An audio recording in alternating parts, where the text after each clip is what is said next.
ஆண்டவராய் இயேசு கிறிஸ்து நாமத்திலே உங்களுக்கு என் வாழ்த்துக்கள். ஜெபிக்கும் போது எப்படி தேவ பிரசன்னத்துக்குள்ள நம்ம என்டர் ஆகிறது, நுழையிறதுன்றதை குறித்து தான் இன்னைக்கு நம்ம தியானிக்க போறோம். நல்ல பாடல்களை பாடி துதிக்கிறோம், ஆராதிக்கிறோம், ஜெபிக்கிறோம். ஆனால் நமக்குள்ள ஒரு மன நிறைவு உண்டாகணும்னா ஆண்டவருடைய பிரசன்னம் இருந்தாதான் உணர முடியும். ஆண்டவரோடு கூட நம்ம ஐக்கியம் ஆகும்போது தான், அந்த பிரசன்னம் கிடைக்கும் பொழுதுதான் நம்மளுக்கு ஒரு திருப்தி உண்டாகும், நம்ம ஆவியில ஒரு நிறைவு உண்டாகும். நிறைய என்னன்னா நம்ம ஒன் வே ப்ரே பண்ணியே பழகிட்டோம். அதே மாதிரி நம்ம ஜெபிக்கிறோம், ஒரு இன்டர்செஷன் ப்ரேயர் பண்றோம். ஆண்டவர் பேசுறாரா, அது ரொம்ப முக்கியம். ஜெபிக்கும் போது ஆண்டவர் நம்மளோட பேசணும். நம்ம அவரை துதிக்கிறோம், ஆராதிக்கிறோம், ஆண்டவர் வராரு, அப்போ அவர் நம்மளோட பேசணும். அந்த அந்த சத்தத்தை நம்ம கேட்கணும். அது ரொம்ப முக்கியம். ஏன்னா ஏன் அது முக்கியம் அப்படின்னா, ஒரு ஜீவனுள்ள தெய்வத்தை, பேசுகிற தெய்வத்தை, கேட்கிற தெய்வத்தை நம்ம வணங்குகிறோம். பேசுகிற தெய்வம், காண்கின்ற தெய்வம். அப்ப அந்த பேசுகிற தெய்வத்தை நம்ம அவருடைய சத்தத்தை கேட்காமலே அந்த ஜெபத்தை விட்டு நம்ம வெளியே வந்தோம்னா பிரயோஜனம் கிடையாது. ஸோ ஆண்டவர் வந்துட்டார் அப்படின்னா அவர் நம்மளோட பேசணும், நம்மளோட பேசுவார். அதை நம்ம கேட்கணும், அவரோட உறவாடணும், அந்த அனுபவத்துக்குள்ள நம்ம போகணும். சங்கீதம் 84:10 1000 நாளை பார்க்கிலும் உமது பிரகாரங்களில் செல்லும் ஒரே நாள் நல்லது. ஒரு 1000 நாள் நம்ம ஏதோ ஒரு இடத்துல நம்ம இருக்கிறத காட்டிலும், எங்கேயோ இருக்கிறோம் 1000 days, ஆனா ஒரு நாள் ஆண்டவருடைய பிரசன்னத்துல இருக்கிறதுக்கு அது ஈக்குவல் கிடையாது. அதே மாதிரி சங்கீதம் 84:1 சேனைகளின் கர்த்தாவே, உமது வாசஸ்தலங்கள் எவ்வளவு இன்பமானவைகள். How lovely are your dwelling places, O Lord of hosts இருக்கு இங்கிலீஷ்ல. அந்த அவருடைய பிரசன்னம், அந்த பிரசன்னத்தை நம்ம உணரணும். நமக்குள்ள ஒரு சந்தோஷம் வரும், துக்கம் வரும். அது நம்ம ஆத்துமால வருது. நம்ம ஆவியில ஆண்டவருடைய பிரசன்னத்தை நம்ம உணரணும், பெற்றுக்கொள்ளணும். அது ரொம்ப முக்கியம். யாத்திராகமம் 40 அதிகாரம் 34 35 பார்க்கிறோம். அப்பொழுது ஒரு மேகம் ஆசாரிப்பு கூடாரத்தை மூடினது, கர்த்தருடைய மகிமை வாசஸ்தலத்தை நிரப்பிற்று. இங்க 2 வார்த்தை இருக்குது, மேகம், மகிமை. கர்த்தர் அப்பொழுது ஒரு மேகம் ஆசரிப்பு கூடாரத்தை மூடினதுன்றது. இப்போ ஒரு கிளவுடு அதை கவர் பண்ணுது ஆசரிப்பு கூடாரத்தை. அந்த டேபர்னக்கல்ல ஒரு கிளவுடு மூடும் போது அங்க கர்த்தருடைய மகிமை காணப்படுது. அந்த அந்த மேகம் மூடுதுன்னா, அது 35 மேகம் அதன் மேல் தங்கி, அந்த ஆசரிப்பு கூடத்தின் மேல் தங்கி கர்த்தருடைய மகிமை வாசஸ்தலத்தை நிரப்பினதனால் மோசே ஆசரிப்பு கூடாரத்துக்குள் பிரவேசிக்க கூடாமல் இருந்தது. அந்த பிரசன்னத்தை இங்க என்ன சொல்றாங்கன்னா,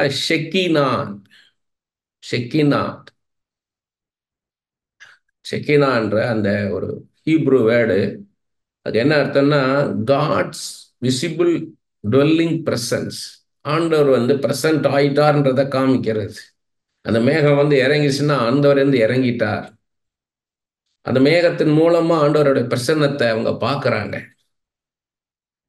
மோசே ஆசரிப்பு கூடத்துக்குள் பிரவேசிக்க கூடாமல் இருந்தது.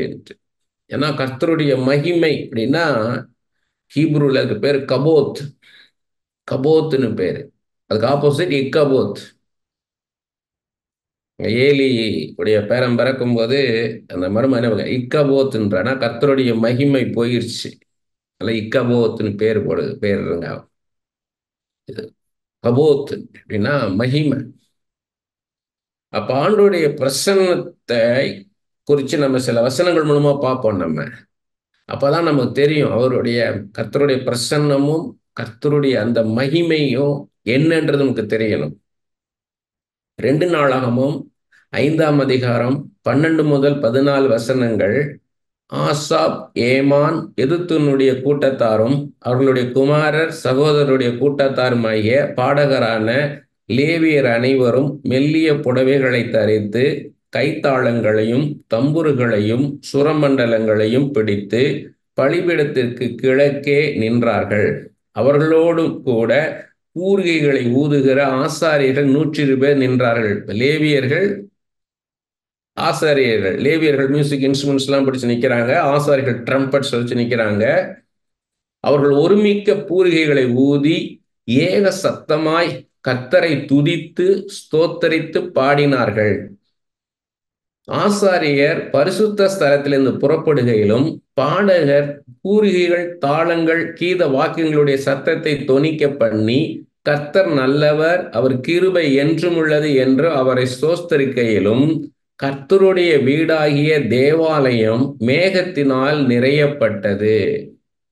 சாலமன் கட்டின தேவாலயம், அதுல நடக்கிறத தான் இப்ப நம்ம பார்க்கிறோம். தேவாலயம் மேகத்தினால் நிறையப்பட்டது. அந்த மேகத்து நிமித்தம் ஆசாரியர்கள் ஊழியம் செய்து நிற்கக்கூடாமற் போயிற்று. கர்த்தருடைய மகிமை தேவனுடைய ஆலயத்தை நிரப்பிற்று. எப்படி இருக்கு பாருங்க. ஆண்டவருடைய பிரசன்னம் இறங்கி வரும் பொழுது அது யாரும் நிக்க முடியல. முதல்ல பார்க்கிறோம் ஆசாரியர் கூடத்துல மோசே பிரவேசிக்கவே முடியல. அப்படி ஒரு பிரசன்னம் அந்த இடத்துல, ஆண்டவருடைய பிரசன்னம். இங்க ஆசாரிகள் நிற்க கூட முடியல. அந்த அளவுக்கு ஆண்டவருடைய பிரசன்னம் அந்த இடத்துல இறங்கி வருது. அதே 2 நாளாகும் 7ஆம் அதிகாரம் முதல் 2 வசனங்கள்ல பார்க்கிறோம். சாலமோன் ஜெபம் பண்ணி முடிக்கிற போது அக்கினி வானத்திலிருந்து இறங்கி சர்வாங்க தகன பலியும் மற்ற பலிகளையும் பட்சித்தது. கர்த்தருடைய மகிமையும் ஆலயத்தை நிரப்பிற்று. கர்த்தருடைய மகிமை கர்த்தருடைய ஆலயத்தை நிரப்பினதால் ஆசாரியர்கள் கர்த்தருடைய ஆலயத்துக்குள் பிரவேசிக்க கூடாதிருந்தது. இப்பயும் பார்க்கிறோம் ஆண்டவருடைய பிரசன்னத்துக்குள்ள மனுஷங்களால உள்ள போக முடியல. 1 ராஜாக்கள் 8ஆம் அதிகாரம் 10-11 வசனங்கள். அப்பொழுது ஆசாரியர்கள் பரிசுத்த ஸ்தலத்திலிருந்து புறப்படுகையில் மேகமானது கர்த்தருடைய ஆலயத்தை நிரப்பிற்று.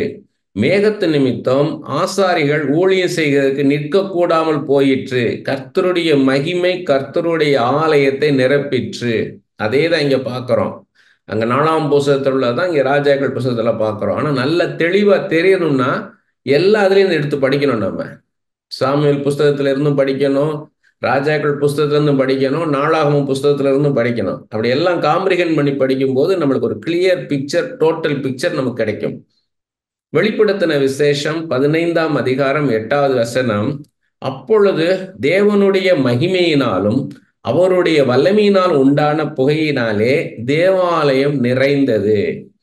7 தூதர்களுடைய 7 வாதைகளும் முடியும் வரைக்கும் ஒருவரும் தேவாலயத்திற்குள் பிரவேசிக்க கூடாதிருந்தது. பரலோகத்தை குறித்து பார்க்கிறோம். அங்க இப்படிதான் இருக்குதுன்றத பார்க்கிறோம்.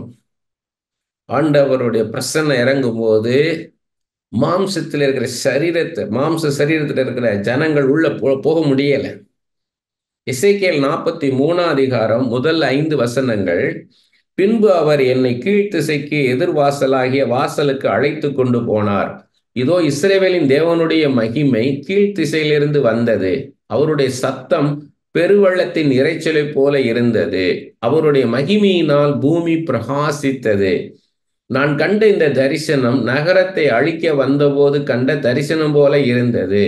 இந்த தரிசனங்கள் கேபார் நதியண்டையிலே நான் கண்டிருந்த தரிசனத்தை போலும் இருந்தது. நான் முகங்குப்புற விழுந்தேன். கர்த்தருடைய மகிமை கீழ்த்திசைக்கு எதிரான வாசல் வழியாய் ஆலயத்துக்குள் பிரவேசித்தது. அப்பொழுது ஆவி என்னை எடுத்து உட்பிரகாரத்திலே கொண்டு போய் விட்டது. இதோ கர்த்தருடைய மகிமை ஆலயத்தை நிரப்பிற்று. அதே காரியம்தான். ஆண்டவருடைய பிரசன்னம் வரும்பொழுது அந்த இடத்துல எப்படி இருக்கும், அந்த சூழ்நிலை எப்படி இருக்குன்றத நம்ம பார்க்கிறோம். எசேக்கியேல் 44 அதிகாரம் 4வது வசனம். பின்பு அவர் என்னை வடக்கு வாசல் வழியாய் ஆலயத்தின் முகப்பிலே அழைத்து கொண்டு போனார். இதோ கர்த்தருடைய ஆலயம் கர்த்தருடைய மகிமையால் நிறைந்ததை நான் கண்டு முகங்குப்புற விழுந்தேன். இதெல்லாம் பழைய ஏற்பாட்டில் பார்க்கிறோம். ஒரு தேவாலயத்துக்குள்ள, ஒரு ஆசரிப்பு கூடாரத்துக்குள்ள, ஒரு தேவாலயத்துக்குள்ள ஆண்டவருடைய பிரசன்னை இறங்கி வரும் பொழுது அந்த இடம் எப்படி இருக்கும்னா, மனிதர்கள், மாம்சத்துல இருக்கிற மனிதர்கள் அந்த இடத்துக்குள்ள நிக்க முடியல. அப்படி என்ன இருக்குது அப்படின்னு அப்படியே வரிசை நம்ம பார்ப்போம். வசனத்தின் வழியாவே நம்ம பார்ப்போம். இப்ப 1 கொரிந்தியர் 3 அதிகாரம் 16 வசனம் புதிய ஏற்பாட்டுல பார்க்கிறோம். நீங்கள் தேவனுடைய ஆலயமா இருக்கிறீர்கள் என்றும் தேவனுடைய ஆவி உங்களில் வாசமா இருக்கிறார் என்றும் அறியாதிருக்கிறீர்களா? பவுல் நேரடியா வந்துட்டார். இப்ப கட்டடத்துல அல்ல, அவர் மனுஷர்களால கையிலால கட்டப்பட்ட கட்டடத்துல இல்ல, நமக்குள்ளே வாசம் பண்ணுகிறார். நாம தான் ஆலயம்ட்டார். நீங்கள் தேவனுடைய ஆலயமா இருக்கிறீர்கள் என்றும் தேவனுடைய ஆவி உங்களில் வாசமா இருக்கிறார் என்றும் அறியாதிருக்கிறீர்களா? நீங்க தான் ஆலயம், நம்ம தான் ஆலயம், நமக்குள்ளதான் ஆண்டவர் இருக்கிறார். அப்ப யோசித்து பாருங்க, இதுதான் ஆசரிப்பு கூடாரம், இதுதான் தேவாலயம். அன்னைக்கு எப்படி ஆண்டவருடைய பிரசன்னை இறங்கிச்சோ அப்படி போல நமக்குள்ள ஆண்டவருடைய பிரசன்னை இறங்குது. ஆனா அதை நம்ம உணராம இருக்கிறோம். அது எப்படி அதை நம்ம அதை பெற்றுக்கொள்ளணும். அந்த manifestation of the presence of God தான் இன்னைக்கு பார்க்க போறோம். அதுக்கு என்னெல்லாம் தடைகள் இருக்கும்? நம்ம சரீரத்துல இருந்து நம்ம என்ன பண்றோம்? ஜெபிக்கணும்ட்டு நம்ம உட்கார்றோம், ஜெபிக்கிறோம், எல்லா பாடல்களை பாடி அவரை துதிக்கிறோம், ஆராதிக்கிறோம். ஆனா அந்த பிரசனத்தை பெற்றுக்கொண்டோமானா இல்லை. அதுக்குதான் என்ன ரூட்டு, அதுக்கு என்ன வழின்றதா இன்னைக்கு பார்க்கிறோம். 1 கொரிந்தியர் 6 அதிகாரம் 19வது வசனம். உங்கள் சரீரமானது நீங்கள் தேவனாலேயே பெற்றும் உங்களில் தங்கியும் இருக்கிற பரிசுத்தாவியினுடைய ஆலயமாய் இருக்கிறது என்றும் நீங்கள் உங்களுடைய அல்லவென்றும் அறியீர்களா? திரும்பவும் பவுல் சொல்றாரு. அந்த 1 கொரிந்தியர் 3:16 சொன்னதான் இங்க சொல்றாரு 6:19. நம்ம சரீரம் தான் ஆலயம்ன்றார். இந்த ஆலயத்துக்குள்ள ஆண்டவர் இருக்கிறார். யார் அவர்? அண்ட சராசரங்களை உருவாக்கின தேவன், வானத்தையும் பூமியும் சமுத்திரத்தில் உள்ளவர்களை உண்டாக்கின தேவன், பரலோகத்துக்கும் பூலோகத்துக்கும் தேவன் நமக்குள்ள வாசம் பண்ணுகிறார் என்றார். முந்தின ஆலயத்தின் மகிமையை பார்க்கலும் பிந்தின ஆலயத்தின் மகிமை பெரிதா இருக்கும். அப்ப அது வெறும் கட்டடத்துக்குள்ள ஆண்டவருடைய பிரசன்னை இருந்தது. ஆனா இன்னைக்கு ஒரு ஜீவனுள்ள ஒரு மனுஷனுக்குள்ள ஆண்டவர் வாசம் பண்ணுகிறார். இந்த மகிமை அந்த முந்தின ஆலயத்தின் மகிமையை காட்டிலும் பெரிதா இருக்கும்ன்றார். அது எப்படி சாத்தியப்படும் அப்படின்றதான் பார்க்க போறோம். யோவான் எழுதின சுவிசேஷம் 4 அதிகாரம் 24வது வசனம். தேவன் ஆவியாய் இருக்கிறார், அவரை தொழுது கொள்ளுபவர்கள் ஆவியோடும் உண்மையோடும் அவரை தொழுது கொள்ள வேண்டும் என்றார். Spirit and truth. God is spirit. ஆண்டவர் ஆவியாக இருக்கிறார். அவரை நம்ம தொழுது கொள்ளும் போது நம்ம ஆவியினாலே தொழுது கொள்ளணும்ன்றார். அப்போஸ்தலனாகிய யோவான் சொல்றாரு. வெறும் சரீரத்துல இருந்து நம்ம முழங்கால நின்று கண்ணை மூடி கை கூப்பி இருந்து அந்த போஸ்டர் அது முக்கியம் இல்லை. நம்ம போஸ்டர் முக்கியம் இல்லை. நம்ம ஆத்துமால ஒதுக்கப்பட்ட ஆண்டவரே, நான் சுகவீனமா இருந்த நினைச்சு பார்க்கிற ஆண்டவரே, எப்படி சுகவீனமா இருந்தேன்ப்பா, எனக்கு சுகம் தந்தீரே அப்பா, அந்த விபத்துல இருந்து என்னை காப்பாத்தினீரே அப்பா, எனக்கு வேலை கிடைக்காம நான் கஷ்டப்பட்ட நாட்கள் நினைச்சு பார்க்கிறப்பா, எனக்கு வேலையை கொடுத்தீரே, என் குடும்பத்துல எவ்வளவு போராட்டமா இருந்தேன், அந்த போராட்டத்துல எனக்கு விடுதலை கொடுத்தீரே, நன்றியாப்பா அப்படின்னு நம்ம கண்ணீரோடு இருக்குது. அது இல்லை, ஆவியில. அதான் ரொம்ப முக்கியம். இங்க சரீரத்திலே இல்லை. ஆண்டவருடைய பிரசனம் சரீரத்திலே வராது, உங்க ஆத்மாவில வராது, உங்க ஆவியில தான் தேவ பிரசன்னம் வரும். பிலிப்பியர் 3 அதிகாரம் 3வது வசனம். ஏனெனில் மாம்சத்தின் மேல் நம்பிக்கையாயிராமல் ஆவியினாலே தேவனுக்கு ஆராதனை செய்து கிறிஸ்து இயேசுக்குள் மேன்மை பாராட்டுகிற நாமே விருத்த சேதனம் உள்ளவர்கள். சரீர பிரகாரமா நீ செய்த சடங்காச்சாரமாக சம்பிரதாயமாக செய்கிற ஆராதனை கிடையாது. ஆவியினாலே தேவனுக்கு ஆராதனை செய்யணும். Worship in the spirit of God. உள்ளுக்குள்ள அங்கதான் இருக்குது தேவ பிரசன்னம், ஆவிக்குள்ள, மாம்சத்துல கிடையாது. ஏதோ ரபா பாபா பா, ஓ ரபா பாபா பாபா பாபா ஹிகா பாபா பாபா பாபா, அது இல்ல, அது இல்ல. ஆண்டவர் அவங்க ஆண்டோட பிரசன்னத்தை அவங்க வாங்கிக்கிட்டாங்களா? கிடையாது. தங்களை நினைச்சுக்கிட்டு இருக்காங்க.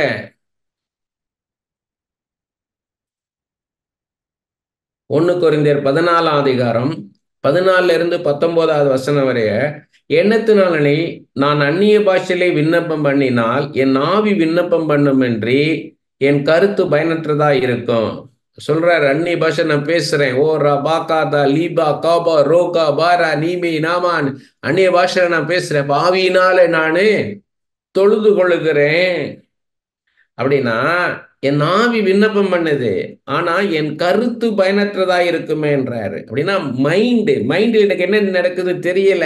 நான் அந்நிய பாஷை பேசுறேன், but I don't understand what is happening within me. எனக்குள்ள ஏதோ நடக்குது, நான் அந்நிய பாஷை பேசுறேன், ஆனா எனக்கு அது என்னன்னு எனக்கு புரியலைன்றாரு. அது பிரயோஜனம் இல்லை. அப்படி இருந்தா நான் அந்நிய பாஷை பேசிக்கிட்டே இருக்கிறேன், நான் 1 மணி நேரம் 2 மணி நேரம் அந்நிய பாஷை பேசுறேன், ஆனா எதுக்கு பேசுறேன், என்ன நடக்குதுன்னே தெரியாம சும்மா ராகா பா ரோகா பா லீபா லாகா தாரா நீமி காத்தா ரோகோ போரோ ரீபி ராதா லாகா ஓ ராபாகா தோரோ நீமி காபா ராபா லாபான் 1 மணி நேரம் பேசுறேன், ஆனா என்ன நடக்குதுன்னு எனக்கு தெரியலன்னா என்ன பிரயோஜனம்ன்றாரு. இப்படி இருக்க செய்ய வேண்டியது என்ன? நான் ஆவியோடு விண்ணப்பம் பண்ணுவேன், கருத்தோடு விண்ணப்பம் பண்ணுவேன். நான் ஆவியோடும் பாடுவேன், கருத்தோடும் பாடுவேன். By the Holy Spirit within me, the mind using words I understand. 2 வேணும்ன்றாரு.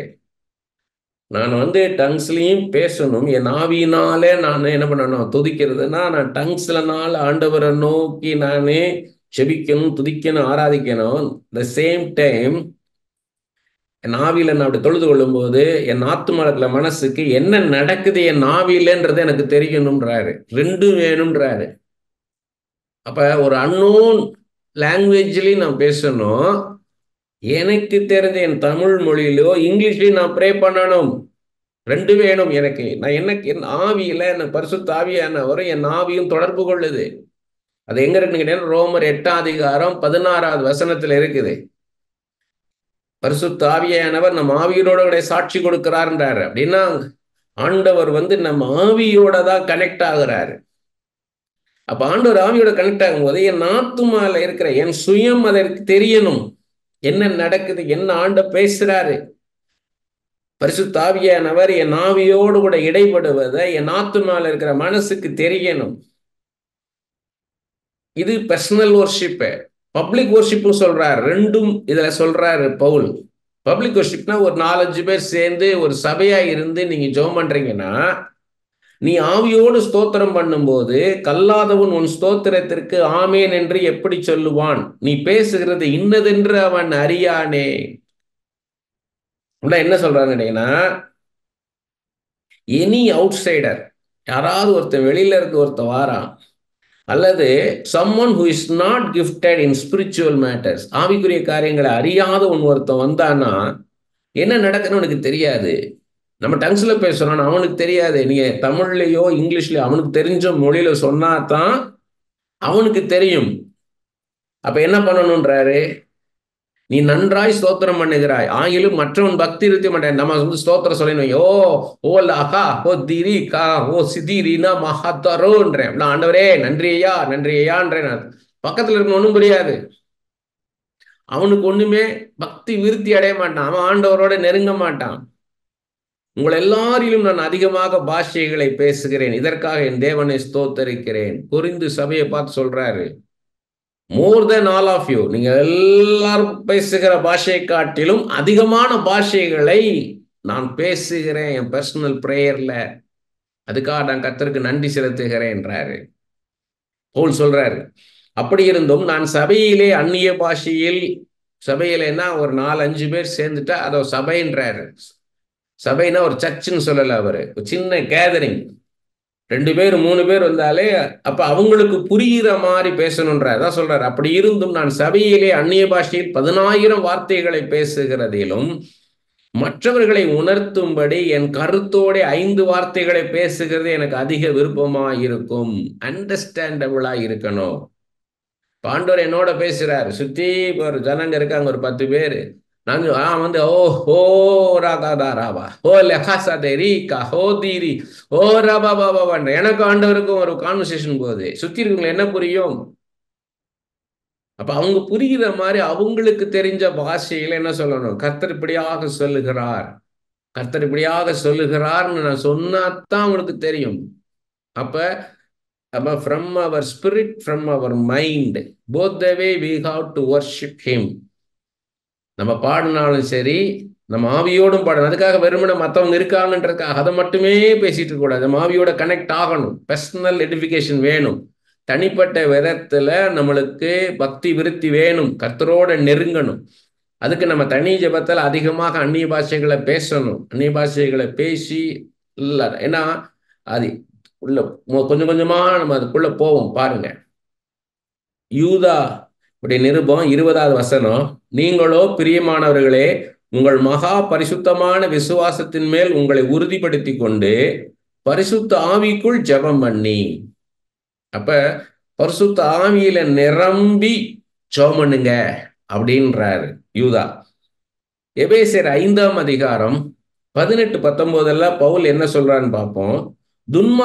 துன்மார்க்கத்திற்கு ஏதுவான மதுபான வெறி கொள்ளாமல் ஆவியினால் நிறைந்து, பரிசுத்தாவின் அபிஷேகத்துல நிறையணும்.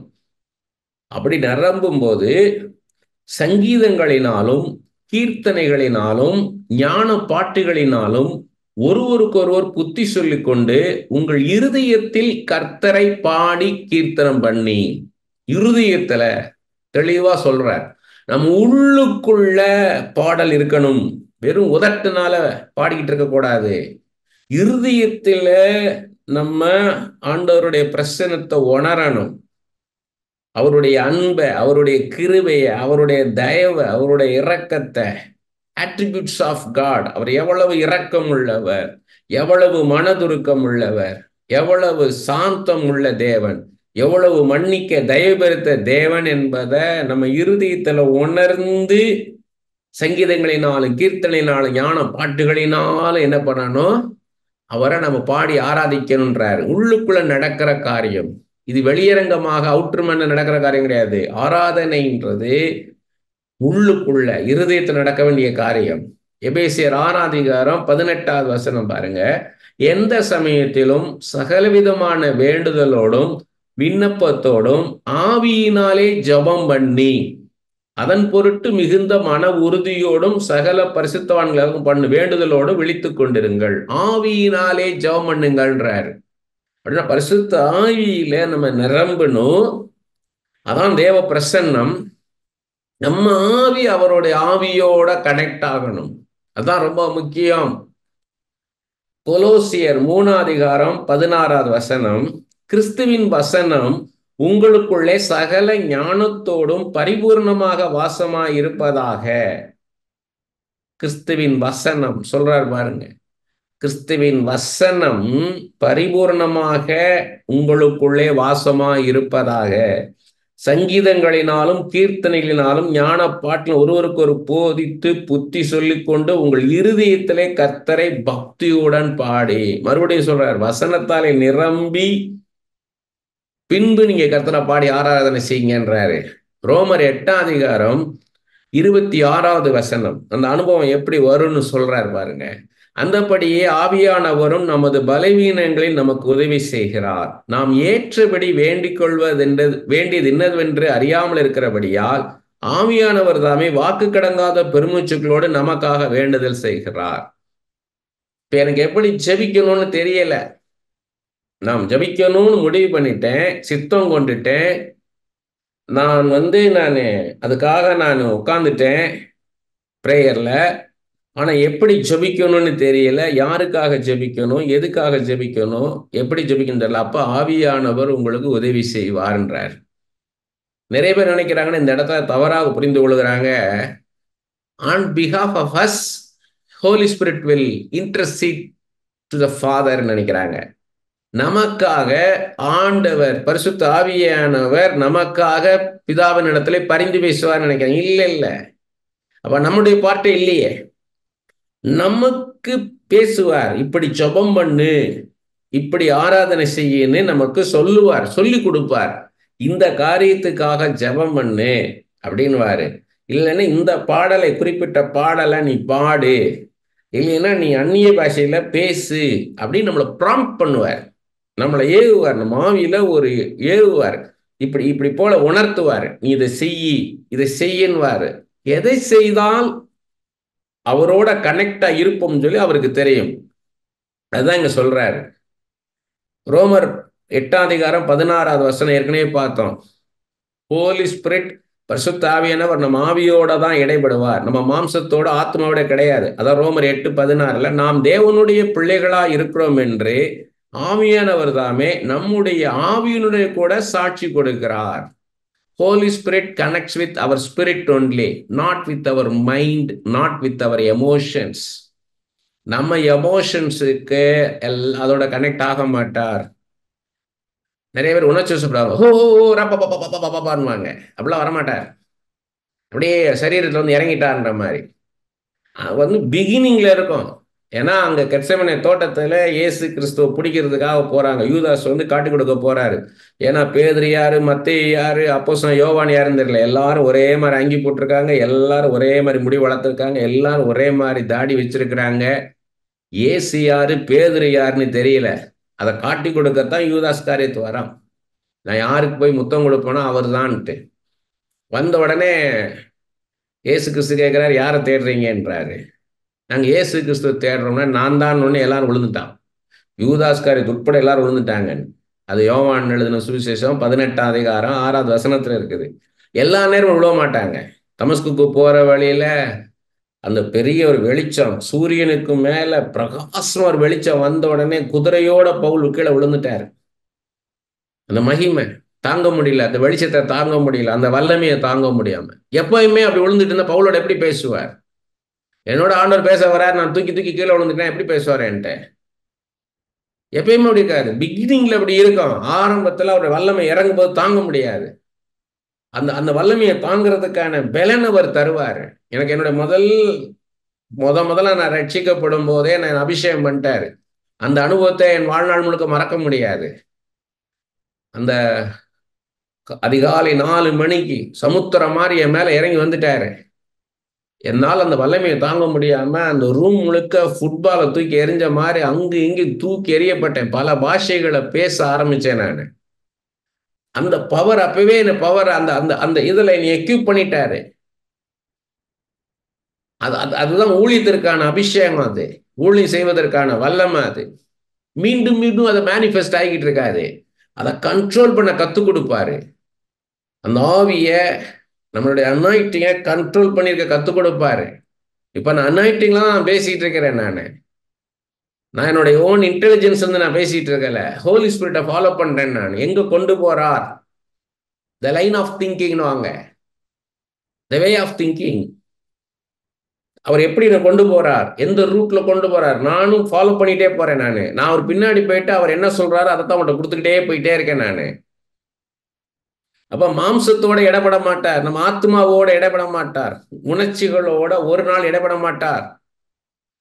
அப்ப அது உங்களுடைய மெச்சூரிட்டி இல்லைன்னு அர்த்தம், வளரலன்னு அர்த்தம். நீங்க ரோமர் 12:1 அப்படி இருக்க சகோதரரே, நீங்கள் உங்கள் சரீரங்களை பரிசுத்தமும் தேவனுக்கு பிரியமான ஜீவ பலியாக ஒப்பு கொடுக்க வேண்டும் என்று. அதாவது சரீரங்களை பரிசுத்தமும் தேவனுக்கு பிரியுமான 2 காரியம். Living sacrifice, holy, well pleasing to God. Dedicating all of your selfs. மொத்தமா ஆண்டவருக்கு அர்ப்பணிக்கிறது. நம்மளை அப்படியே ஒரு ஆட்டையோ மாட்டையோ கொண்டு போய் பலிபீடத்துல எப்படி நம்ம வைப்போமோ அப்படி போல நம்மளை முழுமையாக பலிபீடத்துல அர்ப்பணிக்கணும். தேவனுடைய இரக்கங்களை முன்னிட்டு உங்களை வேண்டிக் கொள்கிறேன், இதுவே நீங்கள் செய்யத்தக்க புத்தியுள்ள ஆராதனை. இன்டெலிஜென்ட் ஆக்ட் ஆஃப் வொர்ஷிப் இருக்குது. Logical and intelligent act of worship. Rational இருக்குது. புத்தி உள்ள ஆராதனை, முழுமையாக ஆண்டவருக்கு அர்ப்பணிக்கிறது ஆராதனை. ஏதோ ஆண்டவர் வெளியே வச்சுட்டு நம்ம வெளியே இருந்துகிட்டே ஆராதிக்கிறது, அது ஆராதனை கிடையாது. பாடல்களை பாடுறது, ஜெபிக்கிறது, அவருக்கு நமக்கு கனெக்ஷனே இல்லாம இருந்தா அது கிடையாது. கனெக்ட் ஆகணும். பரிசுத்த ஆவியானவரோட நம்ம ஆவி கனெக்ட் ஆகணும். அதான் ரொம்ப முக்கியம். யாக்கோபு 1:27 பாருங்க. திக்கற்ற பிள்ளைகளும் விதவைகளும் படுகிற உபத்திரவத்திலே அவர்களை விசாரிக்கிறதும் உலகத்தால் கரைபடாதபடிக்கு தன்னை காத்துக் கொள்ளுகிறதுமே பிதாவாகிய தேவனுக்கு முன்பாக மாசில்லாத சுத்தமான பக்தியா இருக்கிறது. Pure and unblemished religion. சுத்தமான பக்தி எதுன்னு கேட்டா, அவருடைய ஆவி நமக்குள்ள இருந்து என்ன செய்யுதோ அதை நம்ம செய்யணும். அவர் என்ன செய்வார் அதை செய்யணும். திக்கற்ற பிள்ளைகளும், தகப்பன் இல்லாத தாய் தகப்பன் இல்லாத பிள்ளைகளுக்கும் விதவைகளுக்கும் அவங்க கஷ்டத்துல நம்ம ஹெல்ப் பண்றதும் உலகத்தால் கரைபடாதபடிக்கு தன்னை காத்து கொள்ளுகிறதும் தான் தேவனுக்கு முன்பாக சுத்தமான பக்தின்றார். அப்ப அதை புரிஞ்சுக்கிடணும். நம்ம ஏதோ பாட்டு பாடுறது பக்தி கிடையாது.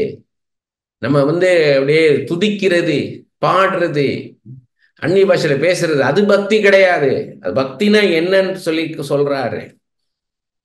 அதே மாதிரி ஏசாயா 58:6-7 அக்கிரமத்தின் கட்டுகளை அவிழ்க்கிறதும், யாரோ ஒருத்தர் கஷ்டப்படுத்துறாங்கன்னா அந்த கஷ்டத்தை நம்மளை விடுதலை செய்கிறதும், நுகத்தடியின் பிணையல்களை நெகிழ்க்கிறதும். ஒருத்தருக்கு ஒரு பாரம், ஏதோ ஒரு வாழ்க்கையில ஒரு போராட்டத்துல அமுங்கி ஒரு நுகத்தடிமா இருக்கும்போது அதுல இருந்து அவங்களை விடுதலை செய்கிறதும், நெருக்கப்பட்டவர்களை விடுதலையாக்கி விடுகிறதும், ஒருத்தர் கஷ்டத்துல இருக்காங்கன்னா அவங்களுக்கு உதவி செய்கிறதும், சகல நுகத்தடியும் உடைத்து போடுகிறதும். எந்த பாரமா இருந்தாலும், எல்லா பாரத்துக்கும் நிறைய கடன் பிரச்சனை இருக்கும், சில காரியங்கள் நடக்காம போராடிக்கிட்டு இருப்பாங்க, இல்ல வியாதியோடு இப்படி எல்லாத்துல இருந்து அவங்களை விடுதலை செய்யறதும், பசி உள்ளவனுக்கு உன் ஆகாரத்தை பகிர்ந்து கொடுக்கிறதும், துரத்துண்ட சிறுமியானவர்களை வீட்டிலே சேர்த்து கொள்கிறதும், வஸ்திரம் இல்லாதவனை கண்டால் அவனுக்கு வஸ்திரம் கொடுக்கிறதும், உன் மாம்சமானவனுக்கு உன்னை ஒழிக்காமல் இருக்கிறது அல்லவோ எனக்கு உகந்த உபவாசம்ன்றார். இதுதான் அவருக்கு பிரியமான ஃபாஸ்டிங்றார். ஃபாஸ்டிங் இருக்கணும், ஆனா இது இப்படி இருந்துட்டு ஃபாஸ்டிங் இருக்கணும். இதெல்லாம் செய்யாம நீ ஆராதிக்கலாம் நினைக்காத, பாடலாம் நினைக்காத. இதெல்லாம் பண்ணு. உன் கிரியையில உன் அன்பு வெளிப்படட்டும். வெறும் வாயினால வசனத்தினால அல்ல. உனக்குள்ளே நான் இருக்கிறேன்னா நான் நடக்கிற மாதிரி நடன்றாரு. என்னுடைய அன்பு வெளிப்படட்டும் உன்னிலிருந்து. சோ புத்தியுள்ள ஆராதனை என்னன்னு பார்த்தோம், சுத்தமான பக்தி என்னன்னு பார்த்தோம், அவருக்கு உகந்த உபவாசம் என்னன்னு பார்த்தோம். இதுதான் ரூட்டு. அப்ப அவரோட எப்படி கனெக்ட் ஆகணும்? இதெல்லாம் இருந்தா தான் அவரோட கனெக்ட் ஆக முடியும். வெறும் நானோட பிரசனத்தை வாங்கிட முடியாது. லூக்கா 12:12 நீங்கள் பேச வேண்டியவைகளை பரிசுத்த ஆவியானவர் அந்நேரத்திலே உங்களுக்கு போதிப்பார் என்றார். ஆண்டவர் நம்மளோட பேசுவார் என்றார். நம்மளோட பேசுவேன்.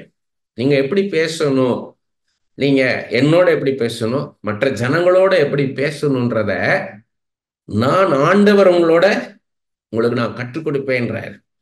1 யோவான் 2:27 நீங்கள் அவராலே பெற்ற அபிஷேகம் உங்களில் நிலைத்திருக்கிறது, ஒருவரும் உங்களுக்கு போதிக்க வேண்டுவதில்லை. அந்த அபிஷேகம், அந்த ஆவியானவர், உங்களுக்குள்ள இருக்கிற அந்த ஆவியானவர் சகலத்தின் குறித்து உங்களுக்கு போதிக்கிறது, உங்களுக்கு போதிப்பார். அது சத்தியமா இருக்கிறது, பொய் அல்ல. அது உங்களுக்கு போதித்தபடி அவரில் நிலைத்திருப்பீர்களாக. உங்களோட நான் பேசுவேன், உங்களுக்குள்ள இருந்து உங்களோட நான் பேசுவேன்றார்.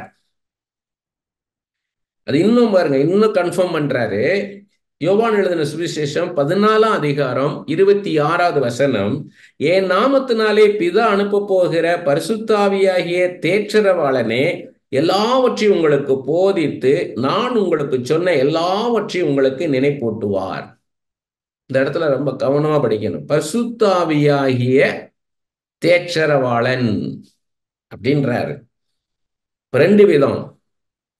தேற்றரவாளனா ஒருத்தனை ஆற்றி தேற்றுகிறது, ஒருத்தனை ஆற்றி தேற்றுகிற மாதிரி வார்த்தைகள் வரணும்.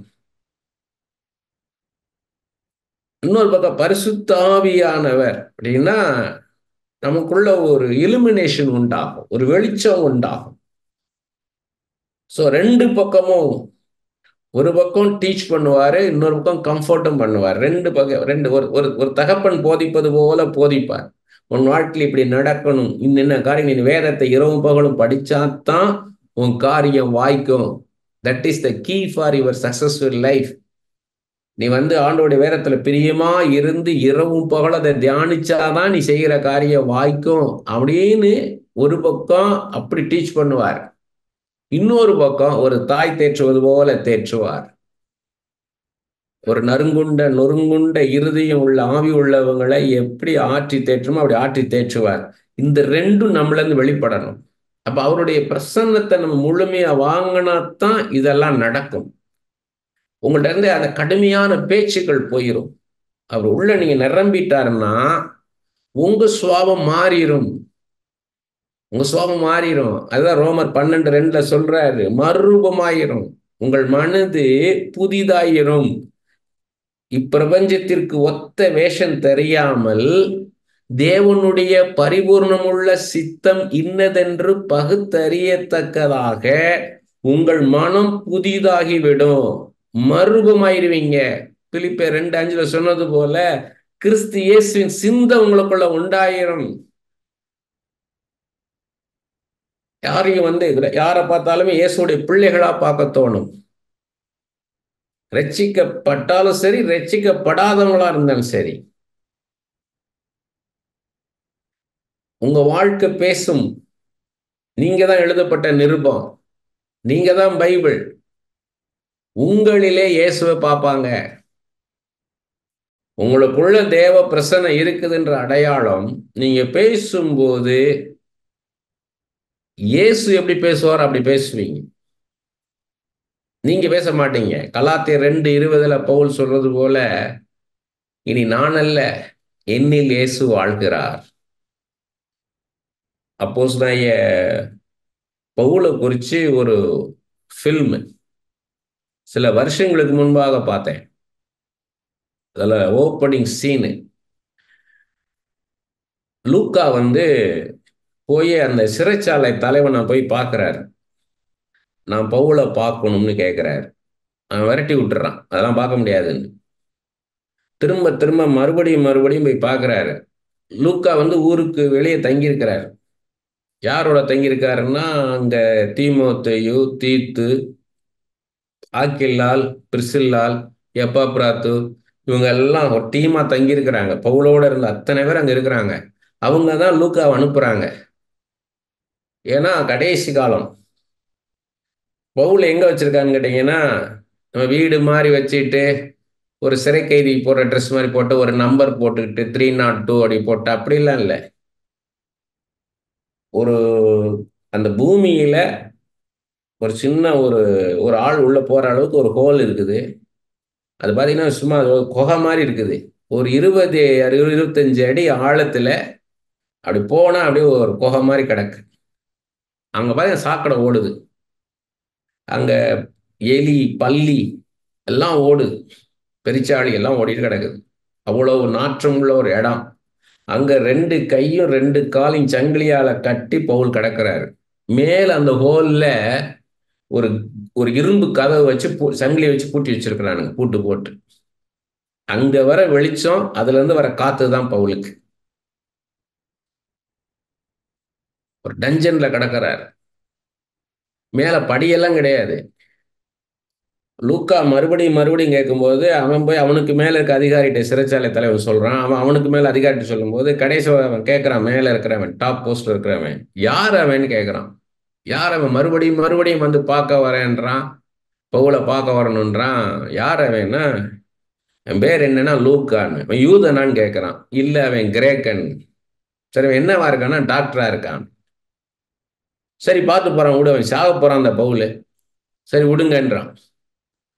அந்த கதவை திறந்து லூக்கா அப்படி இறங்குறாரு. அங்க இருந்து சரிக்கு தொம்முன்னு விழுகிறார். அந்த 20-25 அடி ஆழத்துல விழுந்து, ஏன்னா ஒரு ஸ்டெப்பு கிடையாது, ஒன்றும் கிடையாது. மூச்சு முட்டுது, வெளிச்சம் இல்லை, இருட்டுக்குள்ள அப்படி பார்த்தா பவுல் உட்கார்ந்து இருக்கிறார். அப்ப லூக்கா கேட்கிறாரு, உன்னை கொல்ல போறாங்க தெரியுமான்றாரு. ஆமான்றார். நீ ஆண்டவரை பத்தி நிறைய சொல்லியிருக்க, நாங்க எல்லாம் கற்றுக் கொடுத்துருக்கிற, எல்லாம் நாங்க எழுதி வச்சிருக்கிறோம். எழுதுனதெல்லாம் இருக்கு, எங்களுக்கு எழுதுனதெல்லாம் இருக்கு, சபைகளுக்கு எழுதுன எல்லாம் வச்சிருக்கிறோம். உன்னை பத்தி சொல்லுன்றாரு. பவுல் சொல்ல மாட்டேன்றார். என்னை பத்தி சொல்றதுக்கு ஒண்ணுமே கிடையாது, போயிட்டு வான்றார். கடைசி வரைக்கும் போராடி பார்க்கிறார் லூக்கா. பவுல் பேசவே மாட்டேன்றார். இயேசுவை பத்தி கேள், நான் சொல்றேன். என்னை பத்தி சொல்றதுக்கு ஒண்ணுமே கிடையாதுன்னு அனுப்பிச்சு விட்டுறாரு. லூக்கா ஏமாத்தத்தோட போறாரு. அங்க போன எல்லாரும் காத்திருக்கிறாங்க. எப்பாப்ராத்து, தீத்து, தீமோத்தேயு எல்லாம் காத்திருக்கிறாங்க. அவளா கேட்குறாங்க, பவுல் ஏதாவது பேசினார், அவரை பத்தி பேசினார்னா? உண்மையை பேசுறேன். திரும்ப திரும்ப வந்து கேட்கும்போது ஒரு நாள் வந்து கேட்கிறார். ஒரு நாள் லூக்கான்னு சொல்றாரு, நீ துரோவா பட்டணத்துல வந்து நீ பிரசங்கம் பண்ண இல்லையா, அந்த பிரசங்கத்தை கேட்டு தான் நான் ரட்சிக்கப்பட்டேன். என்ன மாதிரி அநேகரை உருவாக்கணுமா இல்லையான்னு கேட்கிறார்.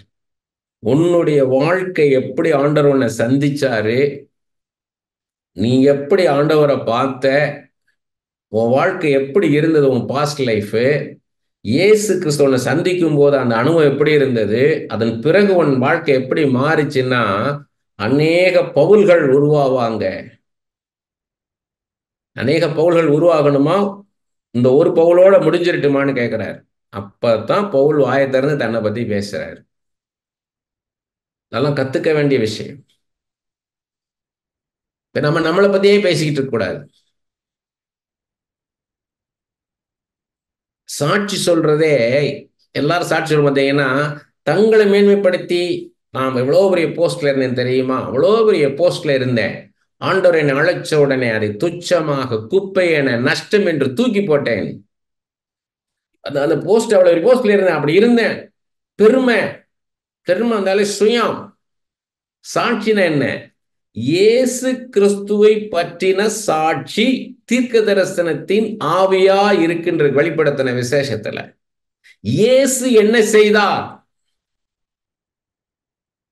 உங்கள் போராட்டத்தில, உங்க நோயில, உங்க சரீரத்துல வியாதியில இருக்கும்போது இயேசு என்ன செய்தார்? இயேசுவுக்கு தான் மகிமை போகணும், இயேசுக்கு தான் துதி போகணும், இயேசுக்கு தான் கணம் போகணும். நான் ஒண்ணும் இல்லை. அப்ப ஜெபிக்கும் போது, ஆண்டவரே நான் வெறும் மண் என்பதை நினைவு கூறுகிறேன் அப்பான்றதான் வெறும் உதட்டல, உள்ளத்துல கிடையாது. வாழ்க்கை பேசணும். யோவான் எழுதின சுவிசேஷம் 16ஆம் அதிகாரம் 13-15 வசனங்கள். சத்தியாவியாகி அவர் வரும்போது சகல சத்தியத்திற்குள் உங்களை நடத்துவார். அவர் தம்முடைய சுயமாய் பேசாமல் தாம் கேள்விப்பட்டகள் யாவையும் சொல்லி வரப்போகிற காரியங்களை உங்களுக்கு அறிவிப்பார். சத்திய ஆவியானவர்ன்றார் இங்க. அப்ப என்ன அர்த்தம்? சத்தியத்துக்குள்ளதான் உங்களை நடத்துவார். பைபிள் இல்லாம ஒரு நாளும் ஆண்டவர் பேச மாட்டார். அதுல தெளிவா இருக்கணும். பைபிள் இல்லாம ஒரு நாளும் பேச மாட்டார். பைபிள் இருக்கா? ஒரு காரியம் நான் சொல்றேன், இப்படி பண்ணலாம் அப்படி பண்ணலாம்னா பைபிள் இருக்குறா அப்படின்னு கேட்கணும் நீங்க. இது இருக்கா? பைபிள் எங்க இருக்கு? சுயமாய் பேசாமல். அப்ப ஆவியானவர் என்று பேசினாருங்க அப்படின்னா சுயமா பேச மாட்டார். அவராக பரிசுத்த ஆவியானவர் சுயமாக ஒன்றும் பேச மாட்டார். தாம் கேள்விப்பட்டவைகள் யாவையும் சொல்லி. அவர் என்ன கேள்விப்பட்டார்? கேள்விப்பட்ட யாரும் சொல்லி வரப்போகிற காரியங்களை உங்களுக்கு அறிவிப்பார்ன்றாரு. ஃபியூச்சர் பத்தி உங்களுக்கு சொல்லுவாருன்னு. அப்ப அவர் கேள்விப்பட்டது என்னன்றத சொல்றாரு. அடுத்த வசனத்துல இயேசு கிறிஸ்து சொல்றாரு 14ஆவது வசனத்துல, அவர் என்னுடையதில் எடுத்து, இயேசு கிறிஸ்துவாகிய என்னுடைய இதில் இருந்து எடுத்து உங்களுக்கு அறிவிப்பதனால் இயேசு கிறிஸ்துவாக என்னை மகிமைப்படுத்துவார். இப்ப பைபிள் இருக்கதான் பேசுவார் ஆண்டவர். பரிசுத்த ஆவியானவர் சுயமாக ஒன்ன பேச மாட்டார். புதிதான காரியம் ஒன்ன பேச மாட்டார். பைபிள்ல என்ன இருக்கோ அதைத்தான் பேசுவார். பிதாவினுடையவைகள் யாவும் என்னுடையவைகள். அவருக்கு எங்க இருந்து கிடைச்சதுன்னா, பிதா எனக்கு கொடுத்தது என்றார் இயேசு கிறிஸ்து. அவரு சுயமா பேசல. பிதா எனக்கு என்ன கொடுத்தாரோ அதைத்தான் இயேசு கிறிஸ்து நான் பேசினேன். அதைத்தான் பைபிள்ல இருக்குது. இதைத்தான் பரிசுத்த ஆவியானவர் பேசுவார். அதனாலே அவர் என்னுடைய எடுத்து உங்களுக்கு அறிவிப்பார் என்றேன். பரிசுத்த ஆவியானவர் எனக்கு அப்படி சொன்னாருங்க இப்படி சொன்னாருன்னா பைபிளுக்கு கான்ட்ரடிக்டா இருக்காது ஆண்டவர் பேசுறது. 1 கொரிந்தியர் 2ஆம் அதிகாரம் 13ஆவது வசனம், அவைகளை நாங்கள் மனுஷ ஞானம் போதிக்கிற வார்த்தைகளாலே பேசாமல் பரிசுத்த ஆவி போதிக்கிற வார்த்தைகளாலே பேசி ஆவிக்குரியவைகளை ஆவிக்குரியவர்களோட சம்பந்தப்படுத்தி காண்பிக்கிறோம். நம்ம ஞானத்தினால எதையும் பேசிடக்கூடாது. Don't use your intelligence, don't use your விஸ்டம்ன்றாரு. ஆண்டவர் வசனத்தை சொன்னார்னா பரிசுத்த ஆவியானவர் எப்படி சொல்லி கொடுத்தாரோ அப்படி சொல்லுங்க மற்றவங்கள்ட்டன்றாரு. அது ஆவிக்குரியவைகளை ஆவிக்குரியவைகளோட சம்பந்தப்படுத்தி காமிக்கணும்னு அர்த்தம். ஒரு வசனத்தை இன்னொரு வசனத்தை வச்சுதான் ஆண்டவர் பேசுவார். ஒரு வசனத்தை உங்களுக்கு பேசுறாருன்னா அதோட இன்னொரு கனெக்டடா இன்னொரு வசனம் இருக்கும், அதோட கனெக்டடா இன்னொரு வசனம் வரும். ஆவியானவர் இணைப்பார் அதை. 2 கொரிந்தியர் 13ஆம் அதிகாரம் 3-5 வசனங்கள். கிறிஸ்து எனக்குள்ளே பேசுகிறார் என்பதற்கு அத்தாட்சி தேடுகிறீர்களே, அவர் உங்களிடமாய் பலவீனர் அல்ல, உங்களிடத்தில் வல்லவராய் இருக்கிறார்.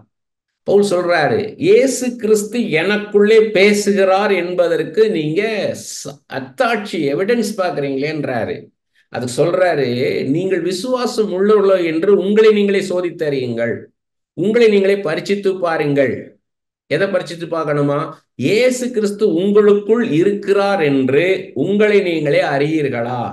நீங்கள் பரீட்சைக்கு நில்லாமல் இருந்தால் அறியீர்கள். அப்படின்னா என்ன அர்த்தம்?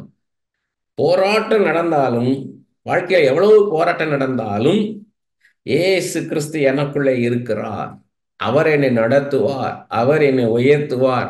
இதெல்லாம் கடந்து நான் போவேன், இந்த செங்கடலை கடந்து நான் போவேன், இந்த எரிகோ கோட்டை இடிந்து விழ பண்ணி எனக்கு ஜெயத்தை தருவார், இந்த கோலியாத்தை அவர் வீழ்த்துவார், இந்த கொந்தளிக்கிற காற்றையும் கடலையும் அவர் அடக்குவார், இந்த எல்லா சூழ்நிலைகளுக்கும் மேலானவர் எனக்குள்ள இருக்கிறார், எனக்குள்ள இருக்கிற ஒரு பெரியவர், அவர் என்னை நடத்துவார். எந்த மனுஷனும் அதை தடை செய்ய முடியாது. என் வாழ்க்கை என் இயேசு கரத்தில் இருக்க, அந்த இயேசு யார்? எனக்குள்ள இருக்கிறார்.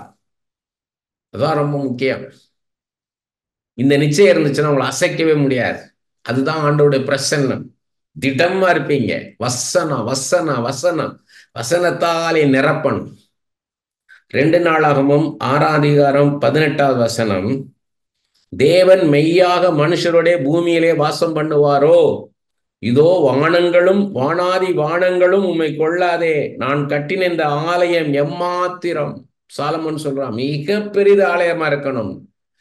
தாவீது சொல்லிட்டாரு, என்னுடைய தேவன் மகா பெரிய தெய்வம். அது ஒரு மனுஷனுக்கு கட்டுகிற வீடு அல்ல, அரண்மனை அல்ல, என் கர்த்தருக்காக, என் மகா பெரிய தெய்வத்துக்கு நான் கட்டுகிற ஆலயம் மகா பெரிதாக இருக்கணும். பார்க்கிறவங்க எல்லாம் பிரமிப்பாகணும், ஆச்சரியப்படணும். அப்படி கட்டிட்டு இந்த ஆலயம் மாத்திரம். ஏன்னா வானாதி வானங்களும் அண்ட சராசரங்களும் கொள்ளாதே என் ஆண்டவரே, அகாமடேட் பண்ண முடியாது, அவ்வளவு பெரிய தெய்வம். அப்ப என்ன சொல்லப்ப எதுக்கு ஆலயத்தை கட்டினார் அப்படின்னு தான் சொல்றாரு பாருங்க. 2 நாளாகவும் 2ஆம் அதிகாரம் 6வது வசனம், வானங்களும் வானாதி வானங்களும் அவரை கொல்லக்கூடாது இருக்க அவருக்கு ஒரு ஆலயத்தை கட்ட வல்லவன் யார்? அவர் சந்நிதியில் தூபம் காட்டுகிறதுக்கு ஒளிய வேறே முகாந்திரமாய் அவருக்கு ஆலயம் கட்டுகிறதற்கு நான் எம்மாத்திரம். வெறும் தூபம் காட்டுறதுக்கு மட்டும்தான் அந்த ஆலயம். அவர் அதுல இல்ல, ஒரு மகாபெரிய தெய்வம். அதுக்கு எங்க சொல்றாரு பாருங்க, எரேமியா தீர்க்கதரிசி எழுதின புஸ்தகம் 23ஆம் அதிகாரம் 23, 24 வசனங்கள். நான் சமீபத்திற்கு மாத்திரமா தேவன், தூரத்திற்கும் தேவன் அல்லவோ என்று கர்த்தர் சொல்லுகிறார். நான் இங்கே இருக்கிறேன் அங்க இருக்கேன்னு இல்ல, நான் எங்கும் ஏலோகியமாக எங்கும் வியாபித்திருக்கிறேன்றாரு. அதை சொல்றாரு 24வது வசனத்துல, எவனாகிலும் தன்னை நான் காணாதபடிக்கு மறைவிடங்களில் ஒளித்துக் கொள்ள கூடுமோ என்று கர்த்தர் சொல்லுகிறார். நான் வானத்தையும் பூமியும் நிரப்புகிறார் அல்லவோ என்று கர்த்தர் சொல்லுகிறார். வானம் பூமி பரலோகத்தையும் பூலோகத்தை நிரப்புகிற தேவன், ஆம்னி பிரசன்ஸ். எல்லாம் இது இவ்வளவு பெரிய தெய்வம். இப்படிப்பட்ட தெய்வத்தை தான் நம்ம வணங்கிக்கிட்டு இருக்கிறோம். அப்ப நம்ம அவரை நோக்கி ஜெபிக்கும் போதும் அவரை பாடி ஆராதிக்கும் போதும் இதெல்லாம் உணர்ந்து நம்ம பாடி ஆராதிக்கணும். எப்படிப்பட்ட தெய்வம், மகா பெரிய தெய்வம், இந்த உலகம் கொள்ளாது. பாருங்க, அப்போஸ்தலர் 17ஆம் அதிகாரம் 24வது வசனம், உலகத்தையும் அதில் உள்ள யாவற்றையும் உண்டாக்கின தேவனானவர் வானத்திற்கும் பூமிக்கும் ஆண்டவராய் இருக்கிறபடியால் கைகளினால் கட்டப்பட்ட கோவில்களில் அவர் வாசம் பண்ணுகிறது இல்லை. ஏதோ கையில கட்டிட்டு ஒரு ஆலயத்தை கட்டிட்டு ஒரு சர்ச்சு கட்டிட்டு இதுக்குள்ளதான் இருக்கிறார்கள் இல்ல, ஒவ்வொரு மனுஷனுக்குள்ளும் அவர் இருக்கிறார். அதான் பிந்தின ஆலயத்தின் மகிமைன்றது. ஒவ்வொரு மனுஷனுக்குள்ளும் இயேசு வரார், நமக்கு எனக்குள்ள இருக்கிறார். நான் எப்போதும் நான் உட்கார்ந்துருக்கும் போது, நிற்கும் போதும், போகும் வரும்போதும் என்னோட இருக்கிறார், எனக்குள்ள இருக்கிறார். எபேசியர் 4:6 அப்போஸ்தலனாகிய பவுல் சொல்றாரு, எனக்குள் இருக்கிறார், என்னோட இருக்கிறார், என் மீது இருக்கிறார். அவருடைய பிரசன்ஸ் எப்படி மேனிஃபெஸ்ட் ஆகுதுன்றதுதான் ரொம்ப முக்கியம். அவருடைய பிரசன்னம் நமக்குள்ள எப்போது இருக்கிறார், அது மேனிஃபெஸ்ட் ஆகணும். எப்படி ஒரு பிசாசு ஒருத்தனுக்குள்ள இருக்கும்போது இயேசுவின் நாமத்துல ஒன்று கட்டளை கொடுக்கிறேன், இந்த சரீரத்துட்டு வெளியே வானோடனே அது என்ன பண்ணுது, அது மேனிஃபெஸ்ட் ஆகுது, வெளியரங்கமாகுது, ஆர்ப்பரிக்குது. ஆர்ப்பரிச்சு அந்த சரீரத்தை அலக்கழிச்சு நுரத்தள்ள வச்சு அதுக்கப்புறம் தான் போகுது. அதே போல ஆண்டவருடைய பிரசன்ன மேனிஃபெஸ்ட் ஆகணும். அப்ப நீங்க ஜெபிக்கும் போது வாருமையா வாருமையான்னு கூப்பிடக்கூடாது. ஏற்கனவே அவர் இருக்கிறார் உங்களுக்குள்ள. ஆண்டவரே எனக்குள்ள நிரம்பி வழியும்படியான ஒரு அனுபவத்துக்குள்ள எனக்கு நடத்துங்கப்பா. அதான் நம்ம பார்த்தோம், ஆசரிப்பு கூடாரத்தை எப்படி நிரப்பினாரு, தேவாலயத்தை எப்படி நிரப்பினாரு. எனக்கு அணுக்கால் அளவு அல்ல, முழங்கால் அளவு அல்ல, இடுப்பளவு அல்லப்பா, நீந்தி நீந்தி மூழ்கத்தக்கதான ஷெக்கினா மகிமைக்குள்ள என்னை கொண்டு போங்க. நமக்குள்ள இருக்கிற பிரசன்னம் நிரம்பி வழியும்படியாக வரும் பொழுது நாம அந்த அபிஷேகத்துக்குள்ள போற மாதிரி ஆயிரும். ஆண்டவர் அதுதான் ஆவியில் எடுத்துக்கொள்ளப்படக்கூடிய அனுபவம்ன்றது. ஆண்டவர் நம்மளை டேக் ஓவர் பண்ணணும். we should not use holy spirit. holy spirit has to use us. அவர் நம்மளை பயன்படுத்தணும். பரிசுத்தாவியானவர் நம்ம பரிசுத்தாவினர் பயன்படுத்தக்கூடாது. ஆண்டவரே ஒவ்வொருத்தரையும் தொடுங்கப்பா, அசைவாடுங்கப்பா, அசைவாடுங்க. அப்படி இல்லை, அசைவாடி கொண்டிருப்பதுக்காக நன்றி. அநேக இடங்களை நான் பார்த்துருக்கிறேன். நான் ஆரம்ப காலத்துல இருந்து நான் பார்த்துட்டு இருக்கிறேன். ஊழியம் செய்ய 22 வருஷத்துக்கு முன்னாடி ஆரம்பிச்ச போது அப்பல இருந்து இன்னைக்கு வரைக்கும் நான் பார்க்கிறேன். நல்லா ஒருத்தர் ஆராதனை நடத்திருப்பாரு, பாடலை பாடி நல்ல ஆராதனை முடிஞ்சிருக்கும். பிரசங்கத்துக்காக போகும்போது இவரு வாருமையா வாருமையான்வார், வாரும் ஆவியானவரே வாருன்வார். அப்ப இவ்வளவு நேரம் என்னாச்சு, 1 மணி நேரம் நடந்ததே, அங்க துதி ஆராதனை நடந்ததே, பாடல்கள் பாடினாங்களே, அப்ப எல்லாம் ஆவியானவர் அங்க வரலையா? இசையின் மூலமாக தேவ பிரசன்னம் வரும். ஆண்டவர் வந்து மியூசிக்கை கிரியேட் பண்ணதே எதுக்குன்னு கேட்டீங்கன்னா, முதல்ல டங்ஸ், அடுத்து மியூசிக், ரெண்டும் முக்கியம். நீங்க வந்து ஆண்டவர் வந்து சில சமயம் எப்படி இருக்குன்னா, நம்மளுக்கு ஜெபிக்கணும்ன்ற அந்த எண்ணம் இல்லாம இருக்கும். அதாவது ஜெபிக்கணும்னு இருக்கும், நான் எப்படி ஜெபிக்கணும்னு தெரியாது. அப்ப என்ன பண்ணு கேட்டீங்கன்னா, நீங்க டங்ஸ்ல பேசணும். நீங்க தான் வாலண்டியர் பண்ணணும். அநேகர் நினைக்கிறாங்க அவர் ஆண்டவர் வந்து நம்ம டங்ஸ் எடுத்து அப்படி பேச வைப்பார். இல்லை, நமக்குன்னு ஒரு ஃப்ரீ வில் கொடுத்துருக்காரு, சுயாதீன பிரமாணம் கொடுத்துருக்கிறாரு. நாம தான் வாலண்டியர் பண்ணணும். நம்மளை வந்து ரிமோட் கண்ட்ரோல் மாதிரி ஆப்ரேட் பண்ண மாட்டாரு. தேவதூதனை போலவோ ஒரு பணிவிடைக்காரனை போல அடிமையை போலவோ நம்மளை ஆண்டவர் யூஸ் பண்ண மாட்டாரு. நாம தான் கேளுங்கள் கொடுக்கப்படும், தட்டுங்கள் திறக்கப்படும், தேடுங்கள் கண்டடைவர்கள் இருக்காரு. ஸோ நமக்கு சுயாதீன பிரமாணத்தை கொடுத்துருக்கிறாரு. நான் தான் என்ன பண்ணணும், நான் டங்ஸ்ல பேசணும். இப்ப நான் ஜெபிக்கணும், எனக்கு எப்படி ஜெபிக்கணும் தெரியல, நான் பாட்டு பாடி நான் ஜெபத்தை ஆரம்பிக்கிறதா, இல்ல நான் ஆண்டவர் கொடுத்த வாக்குத்தத்தங்களை சொல்லி நான் ஜெபிக்கிறதா, எனக்கு தெரியல. அப்ப என்ன பண்ணா, நான் டங்ஸ்ல முதலாவது பேச ஆரம்பிக்கணும். எதுக்குன்னா என் மைண்ட்ல இருந்து நான் வெளியில வரணும், என் ஸ்பிரிட்டுக்குள்ள போகணும், என் ஆத்மாக்குள்ள இருந்து என் ஆவிக்குள்ள போகணும். அப்ப நான் ராபா லீகா தோ ரோகோபோ ரீபா ராகா தோரோ, இப்ப நான் அந்நிய பாஷை பேசினாலும் எனக்குள்ள என்ன ஆகிட்டு இருக்குன்னா, ஆண்டவரே நான் எப்படி ஜெபிக்கணும், ஆண்டவரே நான் எப்படி ஜெபிக்கணும், எப்படி நான் ஜெபத்தை தொடங்கணும். ஓ ராபா ரீகா தோ லோகோபோ ரீபா ராபா லாபா ரீபான் போது ஆண்டவர் இடைப்படுவார். ஆண்டவர் வந்து நம்மளோட இடைப்படுவார்.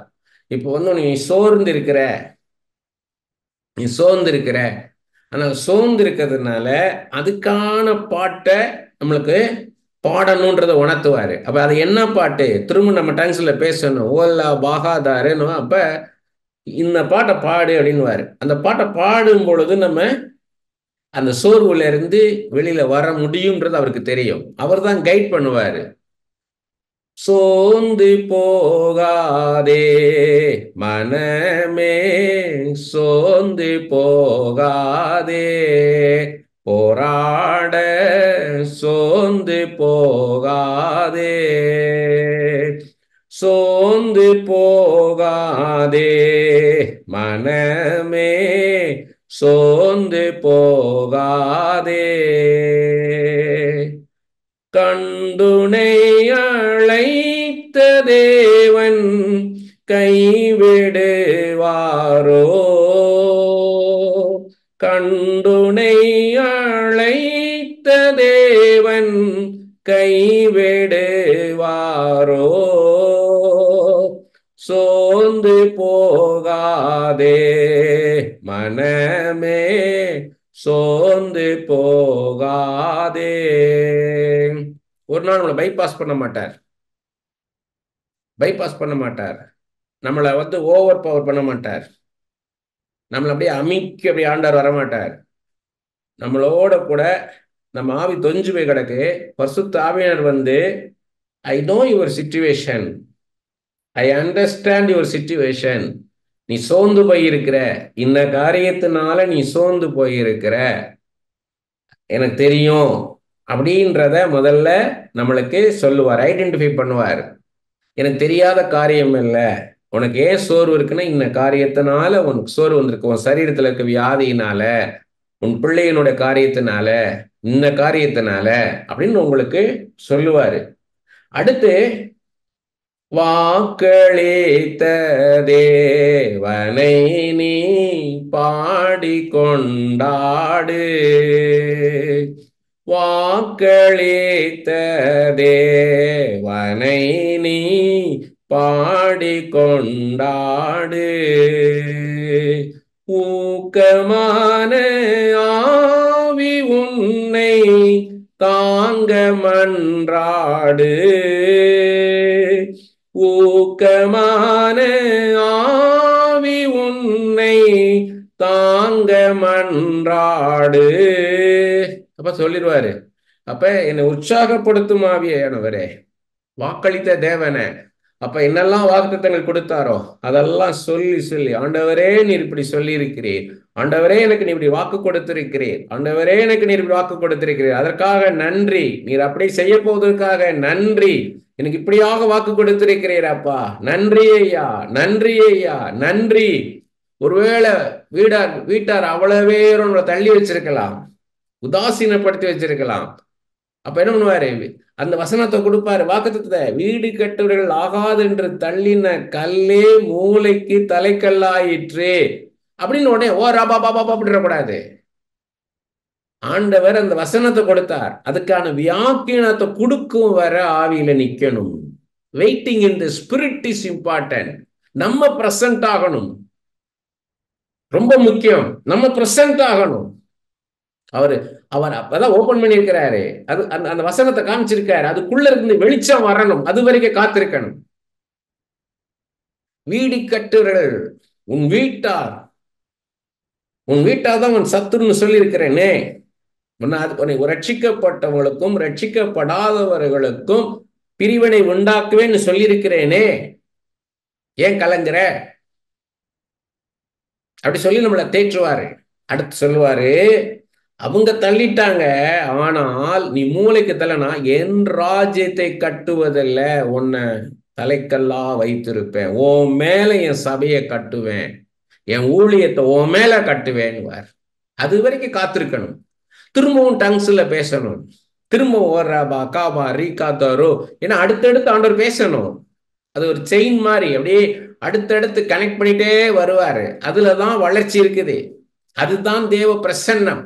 நம்மளை கம்ஃபர்ட் பண்ணுவாரு, நம்மளை ஹெல்ப் பண்ணுவாரு, நம்மளை ஸ்ட்ரென்தன் பண்ணுவாரு, நம்மளை கவுன்சில் பண்ணுவாரு. இவ்வளவும் நடக்கும். ஹீஸ் அவர் ஸ்ட்ரென்தனர், ஹீஸ் அவர் ஹெல்பர், ஹீஸ் அவர் கம்ஃபர்டர், ஹீஸ் அவர் கவுன்சிலர். அவர் தான் நம்மளை ஆசீர்வதிக்க முடியும். அவர் நம்ம அந்த பிரசனத்தை பெற்றுக்கொள்ளணும். அதுக்கு மியூசிக் ரொம்ப பிரயோஜனம். எப்படி டங்ஸ் நான் சொன்னேன்னா அதே மாதிரி மியூசிக்கும் பாருங்க. ஆதியாகமம் 4ஆம் அதிகாரம் 21வது வசனம், யூபால் அப்படின்றவனை பத்தி சொல்றாரு. இங்கிலீஷ் பைபிள்ல ஜுபல் இருக்கும், JUBAL. கிண்ணறக்காரர் நாகசுரக்காரர் யாவருக்கும் தகப்பனான யூபால். இந்த யூபால் தான் சங்கீதத்துக்கான முன்னோடி. Jubal was father of all musicians இருக்குது. யாத்திராகமம் 15ஆம் அதிகாரம் முதல் 21 வசனத்துல Miriam And the other women sang and danced to praise God. Miriam வந்து தம்புரு வாசித்து என்ன பண்ணாங்க? அவங்க ஆடி பாடி ஆண்டவரை துதிச்சாங்கன்னு பார்க்குறோம். அடுத்து யோசுவா 6ஆம் அதிகாரம் 4லிருந்து 26 வசனம் 20 வசனங்களை பார்க்குறோம். Jericho fell to the sound of trumpets. அவங்க வந்து நம்ம ஜனங்கள் எக்காலம் ஊதி ஆர்ப்பரிச்ச போது எரிகோ கோட்டை இடிந்து விழுந்ததுன்னு பார்க்குறோம். அப்போஸ்தலர் 16:25 பால் அண்ட் சீலா sang in jail. பவுலும் சீலாவும் பாடி நடுராத்திரில பாடி துதிக்கும் போது அந்த சங்கிலிகள்லாம் அறுவுண்டு விழுந்துச்சு, கதவுகள்லாம் திறந்துருச்சுன்னு பார்க்குறோம்.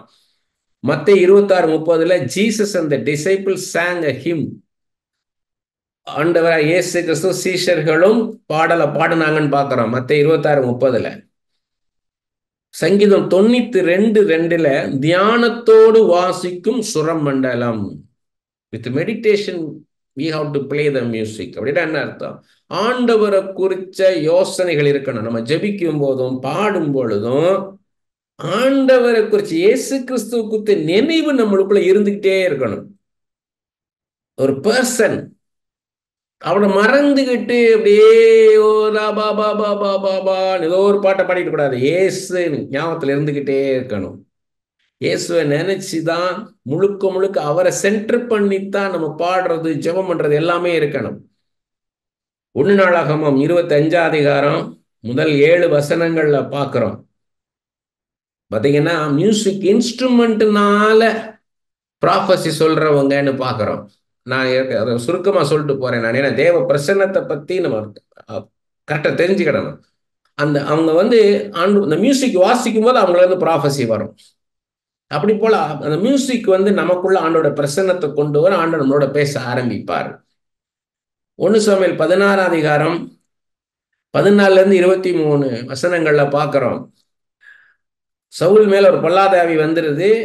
தாவீது வந்து சுரமண்டலம் வாசிக்கும் போது அந்த பொல்லாதாவி விட்டு வெளியே போகுதுன்னா, தாவீது வந்து சுரமண்டலம் வாசிக்கும் போது தேவ பிரசன்னம் இறங்கி வருது. அப்பொழுது அங்கிருந்து பிசாசு அவர் விட்டு விலகி போகுது. அவன் சவுல் விடுதலை ஆகிறான், சுகமாகறான். அது அவாதியை கொண்டாந்து போடுது அவன் மேல. அடுத்து 2 ராஜாக்கள் 3ஆம் அதிகாரத்துல பார்க்கிறோம். அது வந்து 9வது வசனத்துல இருந்து பார்க்கிறோம், 17 வசனம் வரைக்கும் பார்க்கிறோம். என்னன்னா, இஸ்ரவேலின் ராஜா, யூதாவின் ராஜா, ஏதோமின் ராஜா 3 ராஜாக்களும் தங்கள் இராணுவத்தோடு ஒரு வாரம் வந்துட்டாங்க. 7 நாள் வந்துட்டாங்க, தண்ணி இல்லை. அப்ப தண்ணி இல்லைன்னொடனே அந்த வனாந்தரத்தை எங்க தண்ணிக்கு போறது? இனி வெளியேனா 7 நாள் போனா செத்து போயிடுவாங்க. அவ்வளவு மிருகம் செத்து போயிடும், ஜனங்கள்லாம் செத்து போயிடுவாங்க. அப்பதான் யாரு கர்த்தருடைய தீர்க்கதரிசி இருக்கிறா, இந்த தண்ணி எங்க கிடைக்கும் போது எலியாவின் கைகளுக்கு தண்ணீர் வார்த்த சாப்பாத்தின் குமாரனாகி எலிசா இங்க இருக்காரு. எலிசா தேடி வராங்க. அப்ப எலிசா உடனே ப்ராஃபெட் சொல்லல, ஒரு சுரமண்டலம் வாசிக்கிறவனை வாசிக்க சொல்லுங்கன்றார். அந்த சுரமண்டலத்தை வாசிக்கும் போது அவர் மேல ஒரு அபிஷேகம் இறங்கி வருது எலிசா மேல. அப்பதான் சொல்றாரு, நீங்க காற்றையும் பார்க்க மாட்டீங்க, மழையும் பார்க்க மாட்டீங்க, மேல இருக்க சிம்டம்லாம் அடையாளம்லாம் இருக்காது, ஆனா தேசமே தண்ணீர் பள்ளத்தாக்க வெட்டுங்கன்றாரு. நீங்க போகிற காரியத்துல உங்களுக்கு வெற்றியை தருவாருன்னு. பள்ளத்தை வெட்டினா பூமியில இருந்த ஊற்றுகளில் ஆண்டவர் திறக்கிறாரு, தேசமே தண்ணீரால நிரம்புது. அப்ப அங்கேயும் த்ரூ மியூசிக் ப்ராஃபஸி வருது. 1 நாளாகமம் 6ஆம் அதிகாரம் 31வது வசனம், கர்த்தருடைய ஆலயத்தில் சங்கீத சேவை பண்ணுகிறவர்கள் வச்சிருந்தாங்க. சங்கீதத்தை சேவைன்னு அப்படின்னா இன்சார்ஜ் ஆஃப் த மியூசிக் வாசிக்கிறதுக்குனே ஆட்கள் வச்சிருந்தாங்க. அதுவே பாடுறதுக்கு நாட்கள் வச்சிருந்தாங்க. 1 நாளாகமம் 15ஆம் அதிகாரம் 19வது வசனம், பாடகராகிய ஏமான், ஆசாப், ஏத்தான் ஒரு பாடகர் குழு.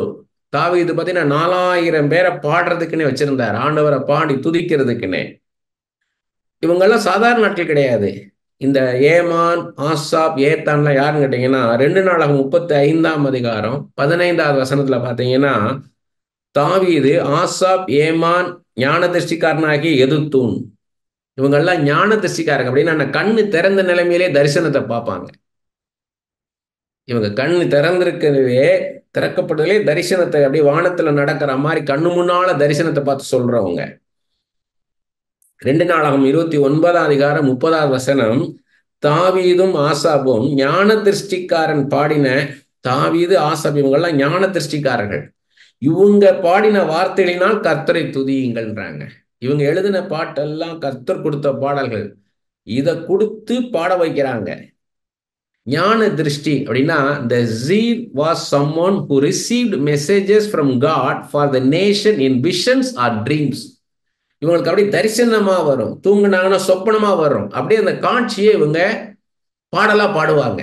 அதுலதான் இந்த ஆசாப், ஏமான், எதுத்துன்லாம் இது எங்கெங்க இருக்குன்னு சொல்றேன், நீங்க நோட் பண்ணிக்கங்க. 1 நாளாகமம் 29ஆம் அதிகாரம் 30வது வசனத்துல சாமுவேலையும் காத்தையும் ஞான திருஷ்டிக்காரன்றார் ஆண்டவர்.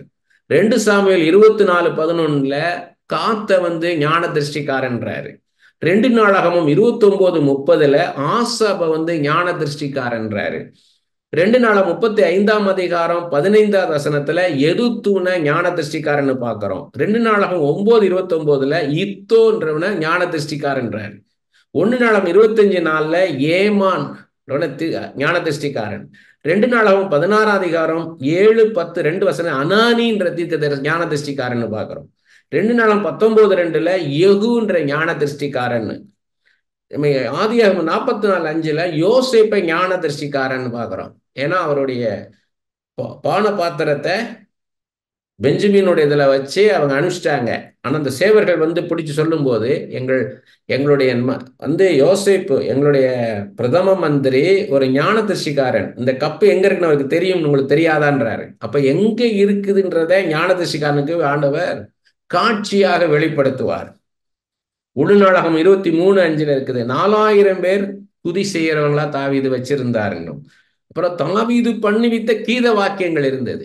தாவீதே நிறைய மியூசிக் இன்ஸ்ட்ருமெண்ட்டை கிரியேட் பண்ணாரு.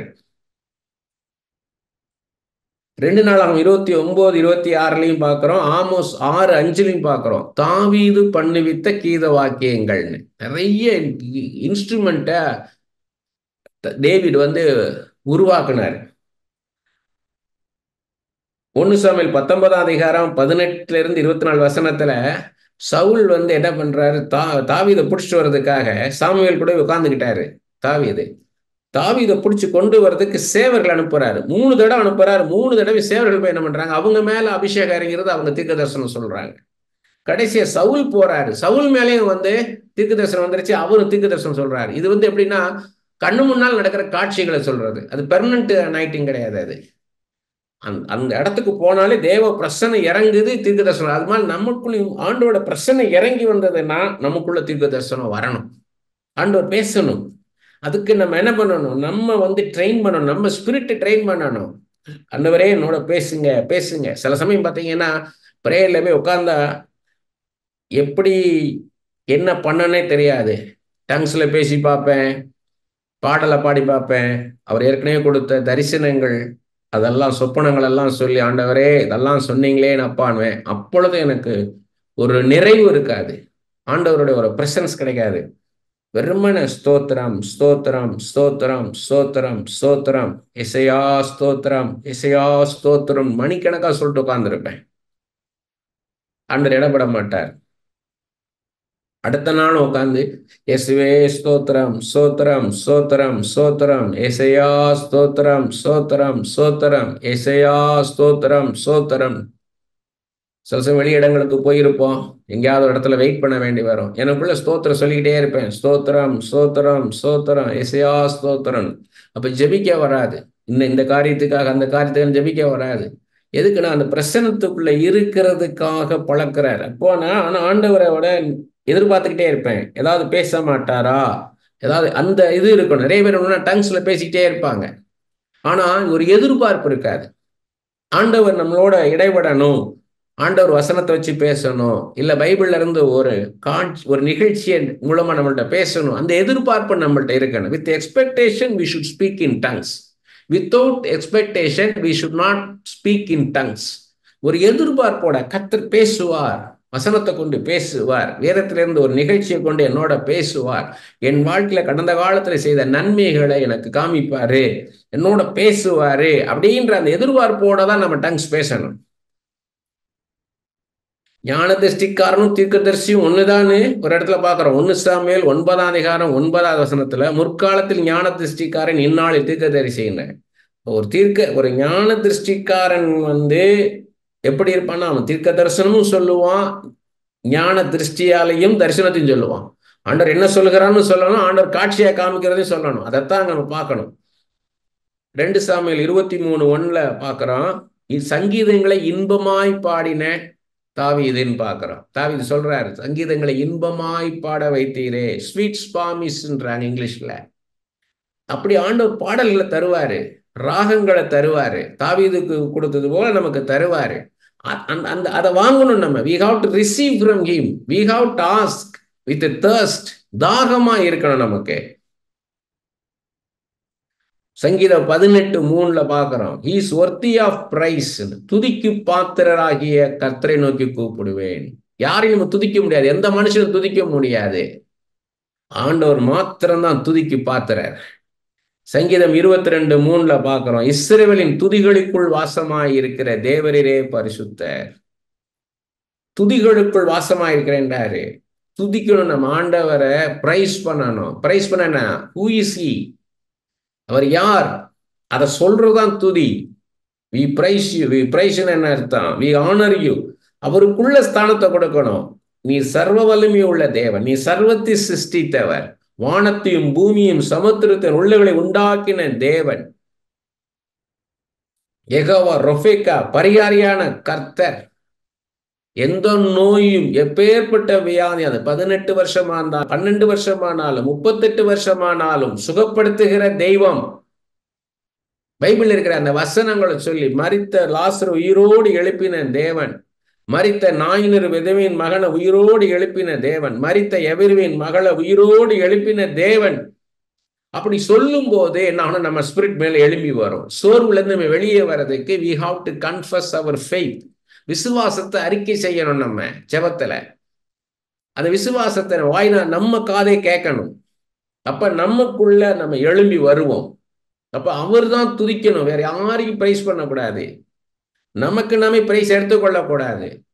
நீங்க நம்ம படிப்பை வைத்தோ வேற எதை வச்சு பெருமை பாராட்டக்கூடாது. நான் எனக்கு இருக்கிற திறமையை வச்சு, என் தாளந்துகளை வச்சு பெருமை பாராட்டக்கூடாது. பெருமை வந்துருச்சுன்னா, சுயம் வந்துருச்சுன்னா ஆண்டவருடைய பிரசன்னம் போயிடும். எவ்வளவுக்கு அளவு சுயத்தை நம்ம அந்த அந்த பலிபீடத்துல வைக்கணும், சிலுவையில் அடிக்கணும் அந்த சுயத்தை. அப்பதான் ஆண்டவருடைய பிரசன்னத்தாலே நம்ம நிரம்புவோம். நெகேமியா 9:5 பார்க்கிறோம், எந்த ஸ்துதி ஸ்தோத்திரத்திற்கும் மேலான உம்முடைய மகிமையுள்ள நாமத்துக்கு ஸ்தோத்திரம் உண்டாவதாக. 1 நாளாகமம் 25ஆம் அதிகாரத்துல பார்த்தோம் 7 வசனங்கள். அதுல 3வது வசனம் பார்த்தீங்கன்னா, கர்த்தரை போற்றி துதித்து தீர்க்க தரிசனம் சொல்லுகிற. முதல் வசனம் மியூசிக் இன்ஸ்ட்ருமெண்ட் பிளே பண்ணும்போது ஆண்டவர் அவங்களோட இடைவிடுவாரு, தீர்க்க தரிசனம் சொல்லுவாங்க. 3வது வசனத்துல அவரை பிரைஸ் பண்ணி தேங்க் பண்ணும்போது அவங்களுக்குள்ள வந்து ப்ராஃபஸி வருமா. அப்ப இதுவும் நமக்கு பாடம். இது 1 நாள் 25ஆம் அதிகாரம் 2வது வசனத்துல ராஜாவுடைய கட்டளை பிரமாணமாய் தீர்க்க தரிசனம் சொல்லுகிறேன். Prophesied in keeping with the king's order, according to order of the king. அப்படின்னா who prophesies, witnessed and testified under divine inspiration, keeping with the king's order. ராஜ்யத்துக்கு தேவையான தீர்க்க தரிசனத்தை சொல்றது. அந்த அந்த அந்த ராஜ்யத்தை, அந்த தேசத்தை, அந்த ராஜா எப்படி ஆளுகை செய்யணும்ன்றத கர்த்தர்ட்ட கேட்டு சொல்ற ப்ராஃபட்ஸ். இதெல்லாம் வந்து பார்த்தீங்கன்னா த்ரூ மியூசிக், த்ரூ சாங்ஸ் அவங்க ப்ராஃபஸி சொன்னாங்கன்னு. இதே தான் நமக்கும். அந்த அந்த பாட்டை கேட்கும் போது நமக்குள்ள ஆண்டவருடைய பிரசன்னத்தை உணர்வோம். அப்ப நமக்குள்ள இருந்து ஆண்டவர் பேச ஆரம்பிப்பார். 1 நாளாகமம் 15ஆம் அதிகாரம் 16வது வசனம், தாவீது லேவியரின் பிரபுக்களை நோக்கி, நீங்கள் உங்கள் சகோதரராகிய பாடகரை தம்புரு, சுரமண்டலம், கைத்தாளம் முதலிய கீத வாக்கியங்கள் முழங்க தங்கள் சத்தத்தை உயர்த்தி சந்தோஷம் உண்டாக பாடும்படி நிறுத்த வேண்டும் என்று சொன்னான். அதுக்குனே லேவியர்களை நியமிக்கிறாரு, துதிச்சு ஆராதிக்கிறதுக்குன்னே லேவியர்களை நியமிக்கிறாரு. 1 நாளாகமம் 16:7, அப்படி ஆரம்பித்த நாளில்தானே கர்த்தருக்கு துதியாக பாடும்படி தாவீது ஆசாபிடத்திலும் அவன் சகோதரத்திலும் கொடுத்த சங்கீதமாவது. பாடல்களை எழுதி கொடுக்கிறாரு, இதை பாடி கர்த்தரை துதிங்க, ஆராதிங்க. அந்த இடத்துல சொல்றாரு பாருங்க, சங்கீதம் 69:30-31 சொல்றாரு, நீங்க காளை எருது இதெல்லாம் பழகிடுறத காட்டிலும் துதி ஸ்தோத்திரம் செலுத்துவதுதான் எனக்கு விருப்பமா இருக்கும்ன்றார் ஆண்டவர். சடங்காச்சாரமா நீ எது செய்யாத, நம்மளை அர்ப்பணிக்கிறத தான் அவர் பெருசா பார்க்கிறாரு. நம்ம பாடி துதிக்கிறோம்னா வெறும் பாட்டுனால இல்ல, நம்மளை அர்ப்பணிக்கிறது தான் ஆராதனை. நம்மளை முழுமையா ஆண்டவர்கிட்ட அர்ப்பணிக்கணும். இதெல்லாம் எப்படி இருக்குன்னு கேட்டீங்கன்னா, எபிரேயர் 8 அதிகாரம் 5 வசனம், இவர்கள் செய்யும் ஆராதனை பரலோகத்தில் உள்ளவைகளின் சாயலுக்கும் நிழலுக்கும் ஒத்து இருக்கிறது. பரலோகத்துல என்ன நடக்குதோ அதுதான் அப்படின்றாரு. அது நீங்க வெளிப்படுத்தின விசேஷம் 4 அதிகாரம் முழுவதும் படிச்சு பார்த்தீங்கன்னா தெரியும். அங்க 10,000 ஆயிரமான தேவ தூதர்கள் அவரை போற்றி புகழ்ந்து பாடுறாங்க. 24 மூப்பர்களும் போற்றி பாடுறாங்க. 4 ஜீவன்களும் போற்றி பாட அந்த துதிகளின் மத்தியில வாசம் செய்கிறார் ஆண்டவர். இதுதான் அந்த ஆசாரிப்பு கூடாரத்தை அந்த யாத்திராவும் 25-40 பார்த்தீங்கன்னா ஆண்டவர் செய்ய சொல்றாரு மோசேவை. இங்க பூமியில வெளிப்பிரகாரம் உள்பிரகாரம் அது பரிசுத்த ஸ்தலம், மகா பரிசுத்த ஸ்தலம்னு. அப்ப நம்ம எப்படி இருக்குன்னா, நம்ம சரீரம், நம்ம ஆத்துமா, நம்ம ஆவி. நம்ம சரீரத்துல இருந்து ஸ்டார்ட் பண்ணணும். நம்ம முழங்கால் படியிடணும், கையை ரெண்டையும் கூப்பணும், கண்ணை மூடணும், நம்ம இது செய்யணும். அதுக்கப்புறம் நம்ம மைண்ட்ல இருந்து ப்ரே பண்ண ஆரம்பிக்கணும். மைண்ட்ல இருந்து ஆண்டவரே துதிக்கிறேன் ஐயா, துதிகளின் மத்தியில் வாசம் செய்பவரே, துதிக்கு பாத்திரரே, நல்லவரே, வல்லவரே, காண்பவரே, காப்பவரே, நாம துதிக்கிறேன் ஐயா, துதிக்கிறேன் ஐயா அப்படின்னு சொல்லணும்.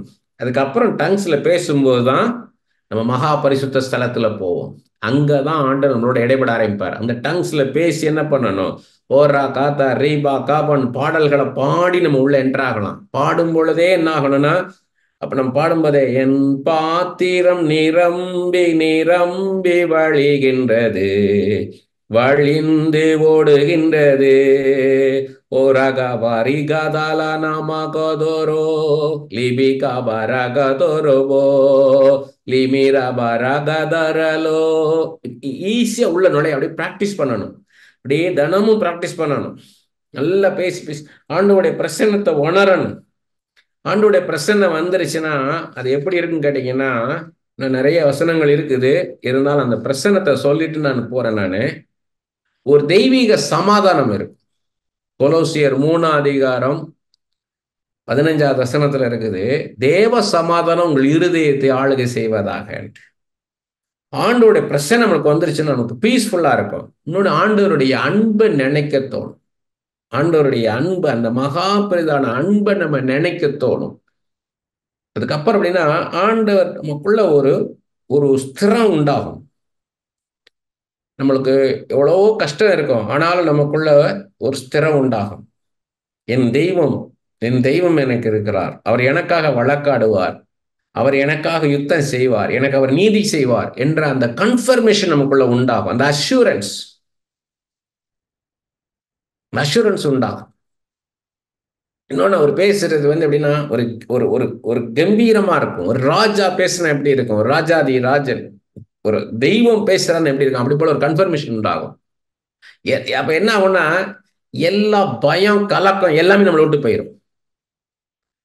அந்த அந்த வியாதியை குறிச்ச பயமோ, மற்ற மனுஷனை குறித்த பயமோ, சூழ்நிலை குறித்த பயமோ, கலக்கமோ எதுவுமே இருக்காது.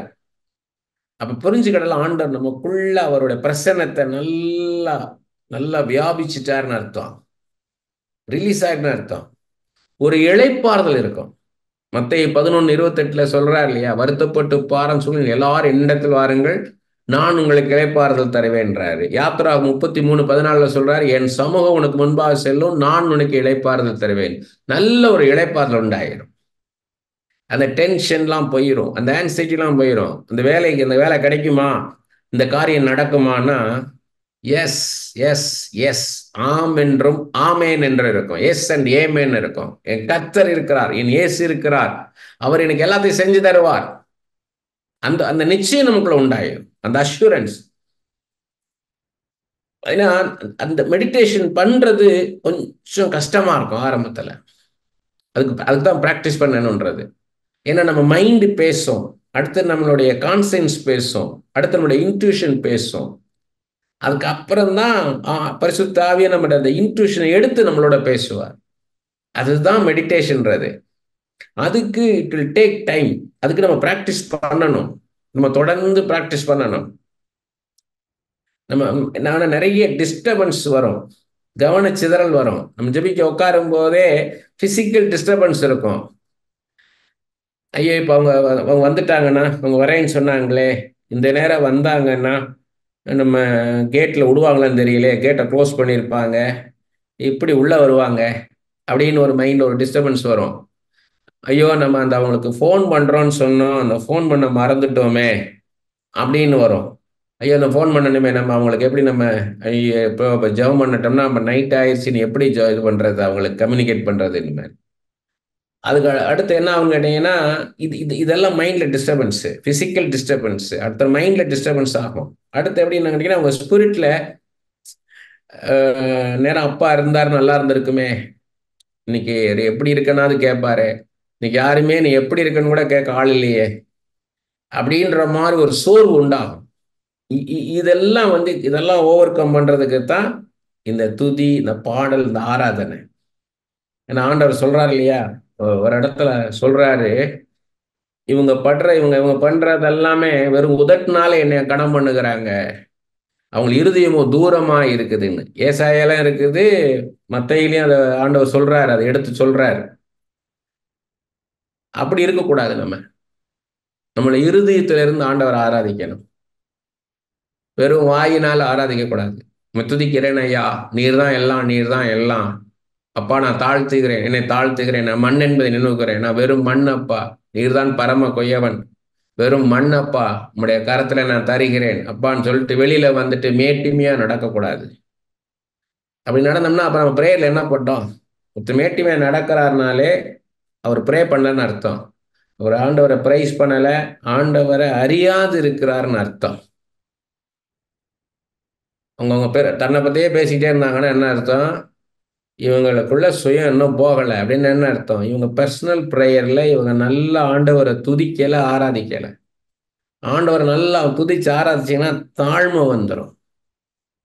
யாரையும் இமிட்டேட் பண்ணக்கூடாது. யாரையும் இமிட்டேட் பண்ணக்கூடாது. இன்ஸ்பிரேஷன் எடுத்துக்கலாம். சில பேர் நல்லா ப்ரே பண்ணுவாங்க, ஊழியக்காரங்க.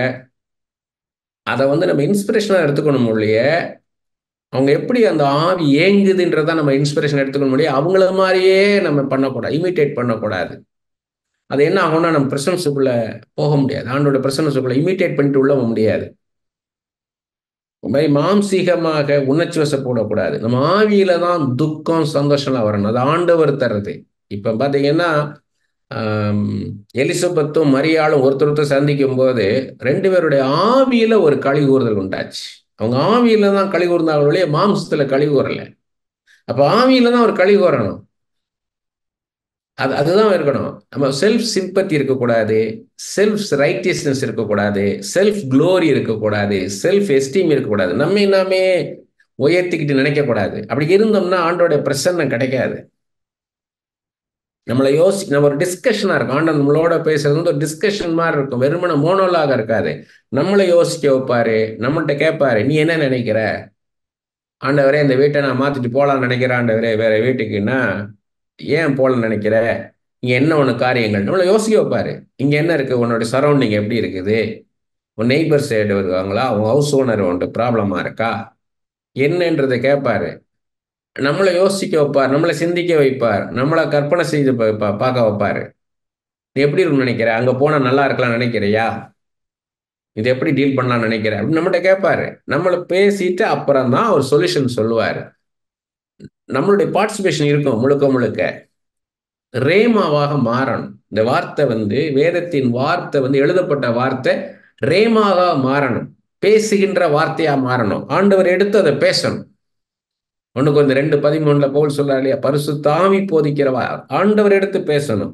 அதுக்காக தான் நம்ம ட்ரை பண்ணிட்டே இருக்கணும். அந்த ஆண்டவர் பேசும்போது தான் அந்த தேவ பிரசன்னம் கிடைக்கும். நம்மளுக்கு வெயிட் பண்ணணும். ப்ரேயர்ல நல்லா வெயிட் பண்ணணும். வெயிட் பண்ணி ஆண்டவர் பேசுவர காத்திருந்து காத்திருந்து அவற்றிருந்து வார்த்தைகளை கேட்கறதுக்கு காத்திருக்கணும்.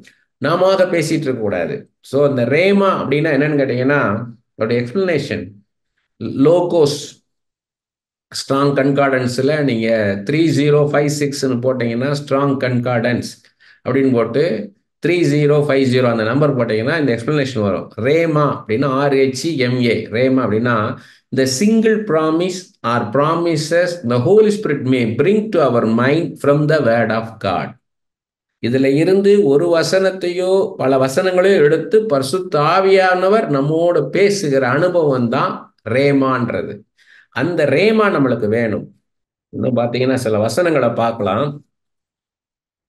சங்கீதம் 98:5, சுரமண்டலத்தால் கர்த்தரை கீர்த்தனம் பண்ணுங்கள், சுரமண்டலத்தாலும் கீத சத்தத்தாலும் அவரை கீர்த்தனம் பண்ணுங்கள். சில சங்கீதங்களை நான் சொல்றேன், நீங்க எழுதி வச்சுக்கோங்க. சங்கீதம் 136, 148, 150. சங்கீதம் 136, 148, 150. எப்படியெல்லாம் துதிக்கிறாங்க, அந்த துதிக்கிறத பத்தி ஃபுல்லா இருக்குது. சங்கீதம் 71, 22வது வசனம், என் தேவனே, நான் வீணையை கொண்டு உம்மையும் உம்முடைய சத்தியத்தையும் துதிப்பேன். இஸ்ரவேலின் பரிசுத்தரே, சுரமண்டலத்தை கொண்டு உம்மை பாடுவேன். சங்கீதம் 34:1, தாவீதுடைய சங்கீதம், கர்த்தரை நான் எக்காலத்திலும் ஸ்தோத்தரிப்பேன், அவர் துதி எப்போதும் என் வாயில் இருக்கும். The praise is always on my lips, all times. Praise இருக்குன்றார் எப்போதும். அந்த நம்மளுக்குள்ள ஒரு துதி இருந்துகிட்டே இருக்கணும். அந்த பழைய ஏற்பாட்டில் பார்த்தீங்கன்னா லேவியராகமத்தில் பலிபீடத்தின் அக்கினி இரவும் பகலும் எரிந்து கொண்டே இருக்கணும் இருக்குது. நமக்குள்ள எப்பொழுதும் அந்த துதி ஆராதனை எப்பொழுதும் நம்மளுக்கு இருந்துகிட்டே இருக்கணும். நீங்க போகும்போது, உட்கார்ந்து இருக்கும் போதும், நடக்கும் போதும், ஆண்டவரே இயேசுவே இயேசுவே ஸ்தோத்திரம் ஐயா, இயேசுவே ஸ்தோத்திரம், நீர் எனக்கு அவ்வளவு நல்லவரா இருந்திருக்கிறீர், எவ்வளவு நன்மைகளை செய்திருக்கிறீர் அப்பா, இன்னின்ன நன்மைகளை செய்திருக்கிறீர், இயேசுவே ஸ்தோத்திரம் ஸ்தோத்திரம் சொல்லிட்டே இருக்கணும். சங்கீதம் 35:28, அதுவும் தாவீதோடது, என் நாவு உமது நீதியையும் நாள் முழுவதும் உமது துதியும் சொல்லிக் கொண்டிருக்கும். I will tell of your goodness and will praise you every day. சங்கீதம் 9:1, இதுவும் தாவீதோடது, கர்த்தாவே, என் முழு இருதயத்தோடு உம்மை துதிப்பேன், உம்முடைய அதிசயங்களை எல்லாம் விவரிப்பேன். With all my heart recount and tell aloud என்றார். marvelous works and wonderful deeds. எனக்குள்ள எவ்வளவு அற்புதங்களை செய்திருக்கிறார். கஷ்டமான காலத்திலே ஆண்டவர் என்ன செய்தார்ன்றதை சொல்லி சொல்லி ஆண்டவர் நம்ம நன்றி சொல்லிக்கிட்டே இருக்கணும். யாரு அவரை பிரைஸ் பண்ணுவான்னு சொல்றாரு. சங்கீதம் 22:26 தாவீது சொல்றாரு, கர்த்தரை தேடுகிறவர்கள் அவரை துதிப்பார்கள் என்றார். diligently seek require him as their greatest need என்றார். ஆண்டவர் வேணும், ஆண்டவர் எனக்கு வேணும், என் இயேசு எனக்கு வேணும்னு நினைக்கிறவங்க தான் அவரை துதிப்பாங்கன்றார். சங்கீதம் 50:23 ஆசாபுடையது, சோஸ்திர பலியிடுகிறவன் என்னை மகிமைப்படுத்துகிறான், ஆனர் பண்றது, ஸ்தோத்திரம் சொல்லணும். ஆண்டவரே, நன்மை எனக்கு இன்னைக்கு நான் உயிரோடு இருக்கிறதுக்கு, நான் ஜீவனோடு இருக்கேன் உம்மாலதான் ஆண்டவரே, நான் சமாதானத்தோட இருக்கிறேன் அது உம்மாலதான் ஆண்டவரே, நான் ஆவியில ஒரு விடுதலையோடு இருக்கிறேன் அது உம்மாலதான் ஆண்டவரே, எனக்கு நீங்க நிச்சயமா நீதி செய்வீங்கப்பா, இதுவரை நடத்தினவர் இனிமேல் என்னை நடத்துவீங்கப்பா. சங்கீதம் 89:1 ஏத்தானுடைய சங்கீதம், அது கர்த்தரின் கிருபைகளை என்னென்றைக்கும் பாடுவேன்.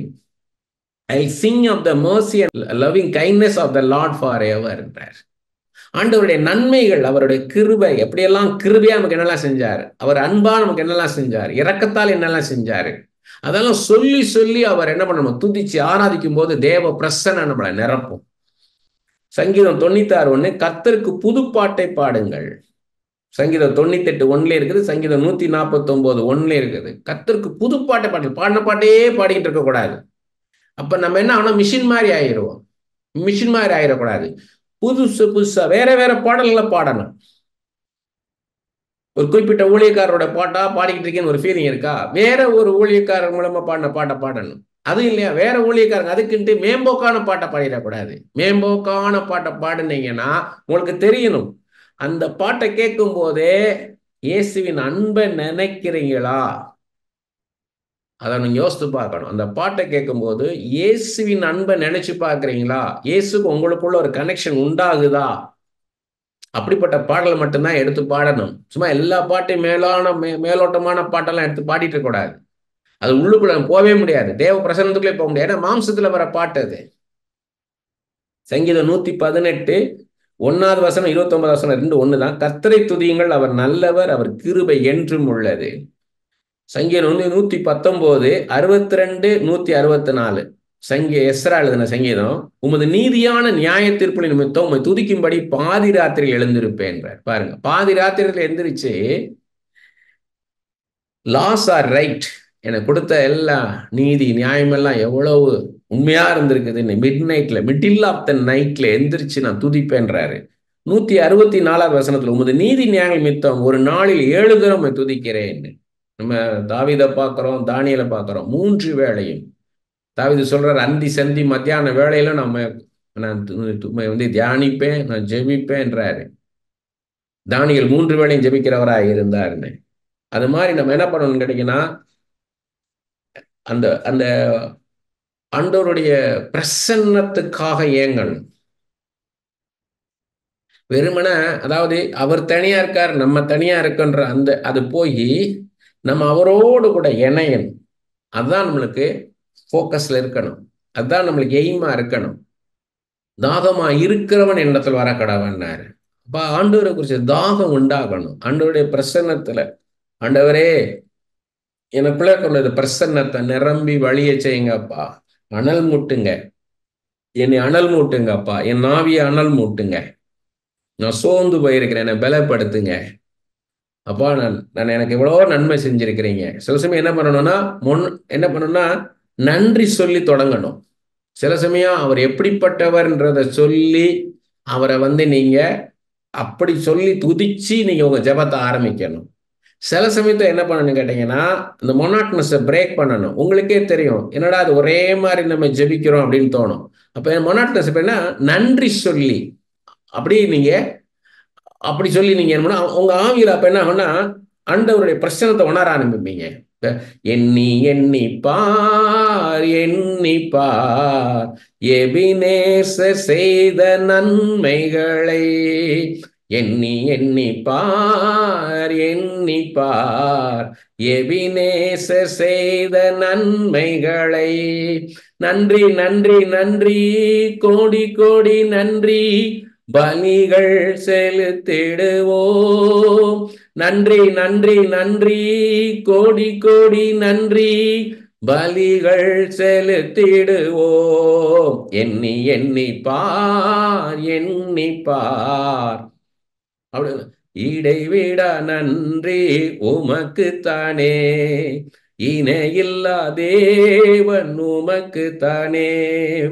என்ன நடந்தாலும் நன்றி ஐயா, யார் கைவிட்டாலும் நன்றி ஐயா. என்ன நடந்தாலும் நன்றி ஐயா, யார் கைவிட்டாலும் நன்றி ஐயா. நன்றி நன்றி, இடைவிடா நன்றி உமக்குத்தானே. நடந்ததெல்லாம் நன்மைக்கே நன்மைக்கே, நன்றி சொல்லி மகிழ்வேன் இன்றைக்கே. நன்றி அப்படி நன்றி பாடலை சொல்லி சொல்லி என்ன பண்ணணும்னா, அப்ப ஆண்டவர் உணர்த்துவார் உங்களுக்கு, நான் எப்படி நாம் ஜெபிக்கணும் ஆண்டவரே, எப்படி நான் ஆரம்பிக்கிறேன் ஜெபத்தை, நன்றி சொல்லி ஆரம்பின்னு. அப்ப நன்றி சொல்லி ஆரம்பிக்கும் போது அவனோட பிரசன்னத்துக்குள்ள என்டர் ஆயிருவீங்க. சில சமயம் நமக்கு ஆண்டவர் எனக்கு யாருமே இல்லப்பா, எனக்கு யார் இருக்கா அப்படின்னு மாதிரி இருக்கப்ப, யார் பிரிக்க முடியும் நாதா உந்தன் அன்பிலிருந்து தேவா, யார் பிரிக்க முடியும் நாதா உந்தன் அன்பிலிருந்து தேவா. அப்படி நம்ம கம்ஃபர்ட் பண்ணுவாரு. நான் இருக்கேன் உன்னோட, யார் இருக்கேன், என்னை விட்டு உன்னை பிரிக்க முடியுமா, இல்லை உன்னை விட்டு என்னை பிரிக்க முடியும், நான் இருக்கேன் உன்னோட, ஏன் நீ கலங்குற, மனுஷர்களை பார்த்து ஏன் நீ கலங்குற, அவங்க உன்னை ஏளனமா பேசிட்டாங்க, அவங்க உன்னை மதிக்கல, அவங்க உன்னை நிராகரிச்சுட்டாங்க, தள்ளி வச்சுட்டாங்க, நீ ஏன் நீ கலங்குற, நான் இல்லையான்னுவாரு.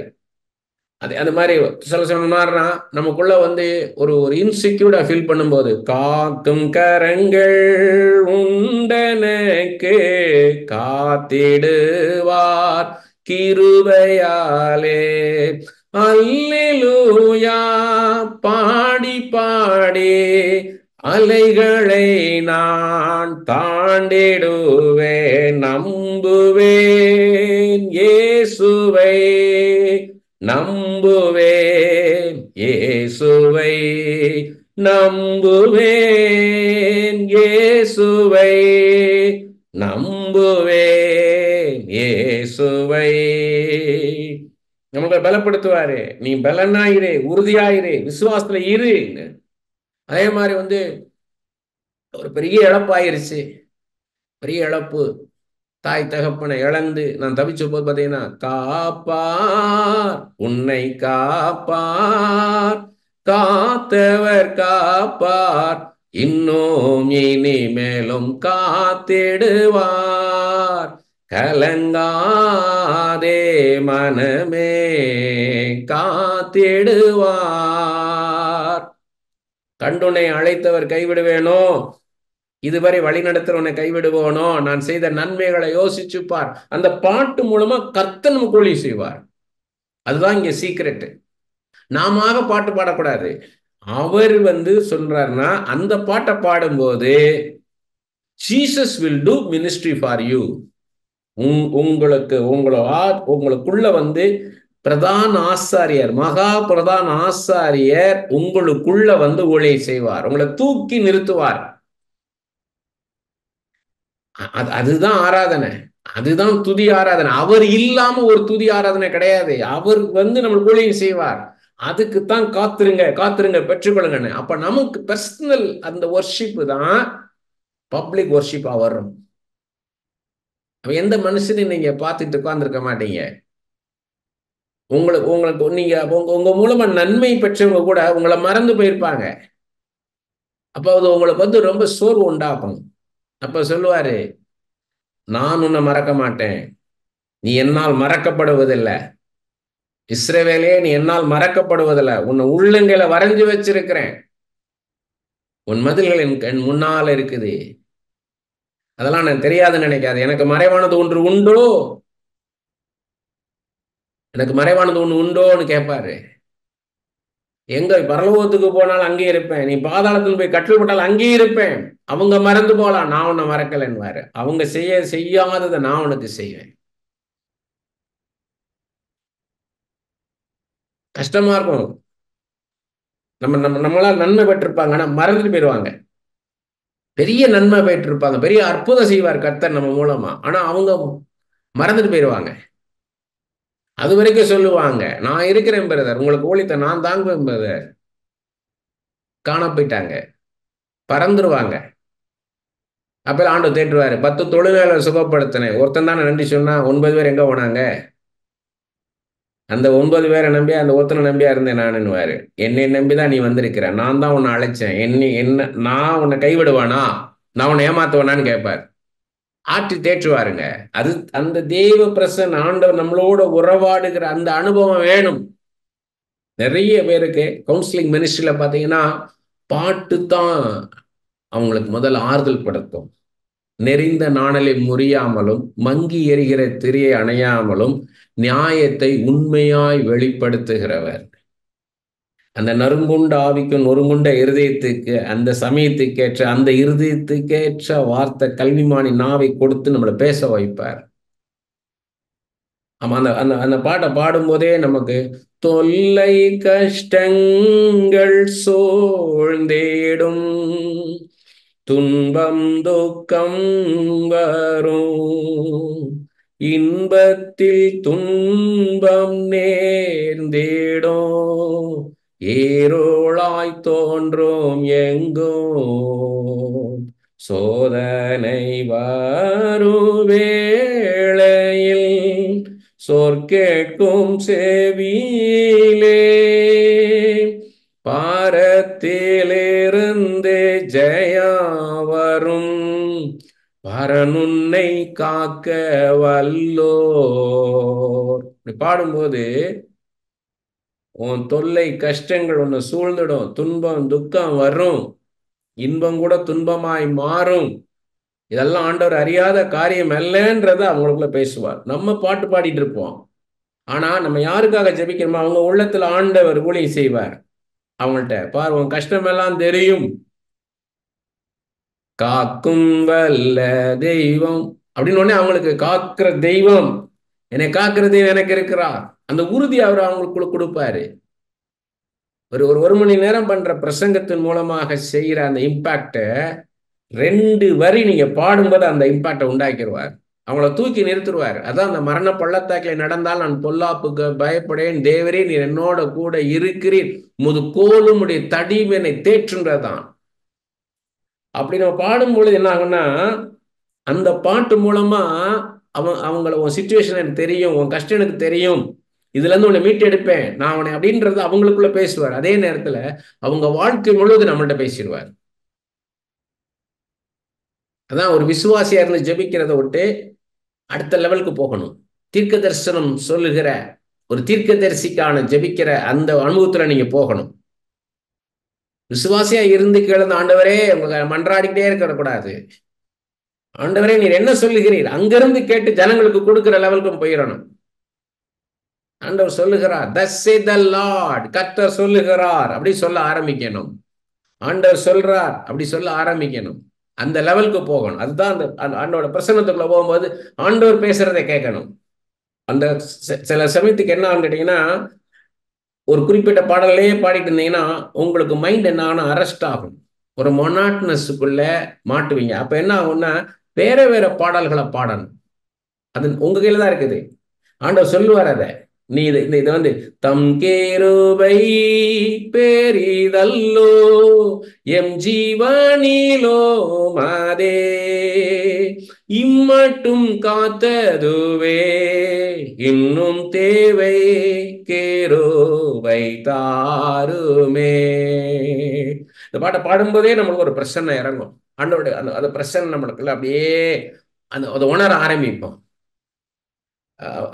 தேவசாயல் ஆக மாறி அந்த பாட்டுல பாடும்போது நமக்குள்ளேயே வேற ஒரு பாட்டு, அதான் புது பாட்டை பாடுங்கள்ன்றது. வேற வேற பாட்டை பாடணும். பலிபீடத்தில் என்னை பரனே படைக்கிறேனே இந்த வேளை அடியேனை திருச்சித்தம் போல போதே நமக்குள்ள ஒரு உற்சாகம் உண்டாகும், ஒரு புத்துணர்வு உண்டாகும். இது ஆவியில் ஏற்படுறது, இது மாம்சத்துல கிடையாது. காதுக்கு பாடுற பாட்டு கிடையாது, காதுக்கு கேட்கிற பாட்டு கிடையாது. எதிகை மோனை வச்சுக்கிட்டு அப்படியே வார்த்தை ஜாலத்துல அப்படியெல்லாம் பாடல்கள் பாடி இப்படியே பண்ணக்கூடாது. உங்க ஆவியில உண்டாகுதா, எழுப்புதல் உண்டாகுதா?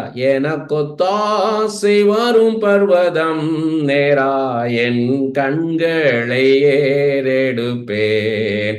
எனக்கொத்தாசை வரும் பர்வதம் நேரா என் கண்களை ஏறெடுப்பேன். இதெல்லாம் வந்து அனாயிட்டட் சாங்ஸ். இதெல்லாம் அனாயிட்டட் என்ன அர்த்தம்?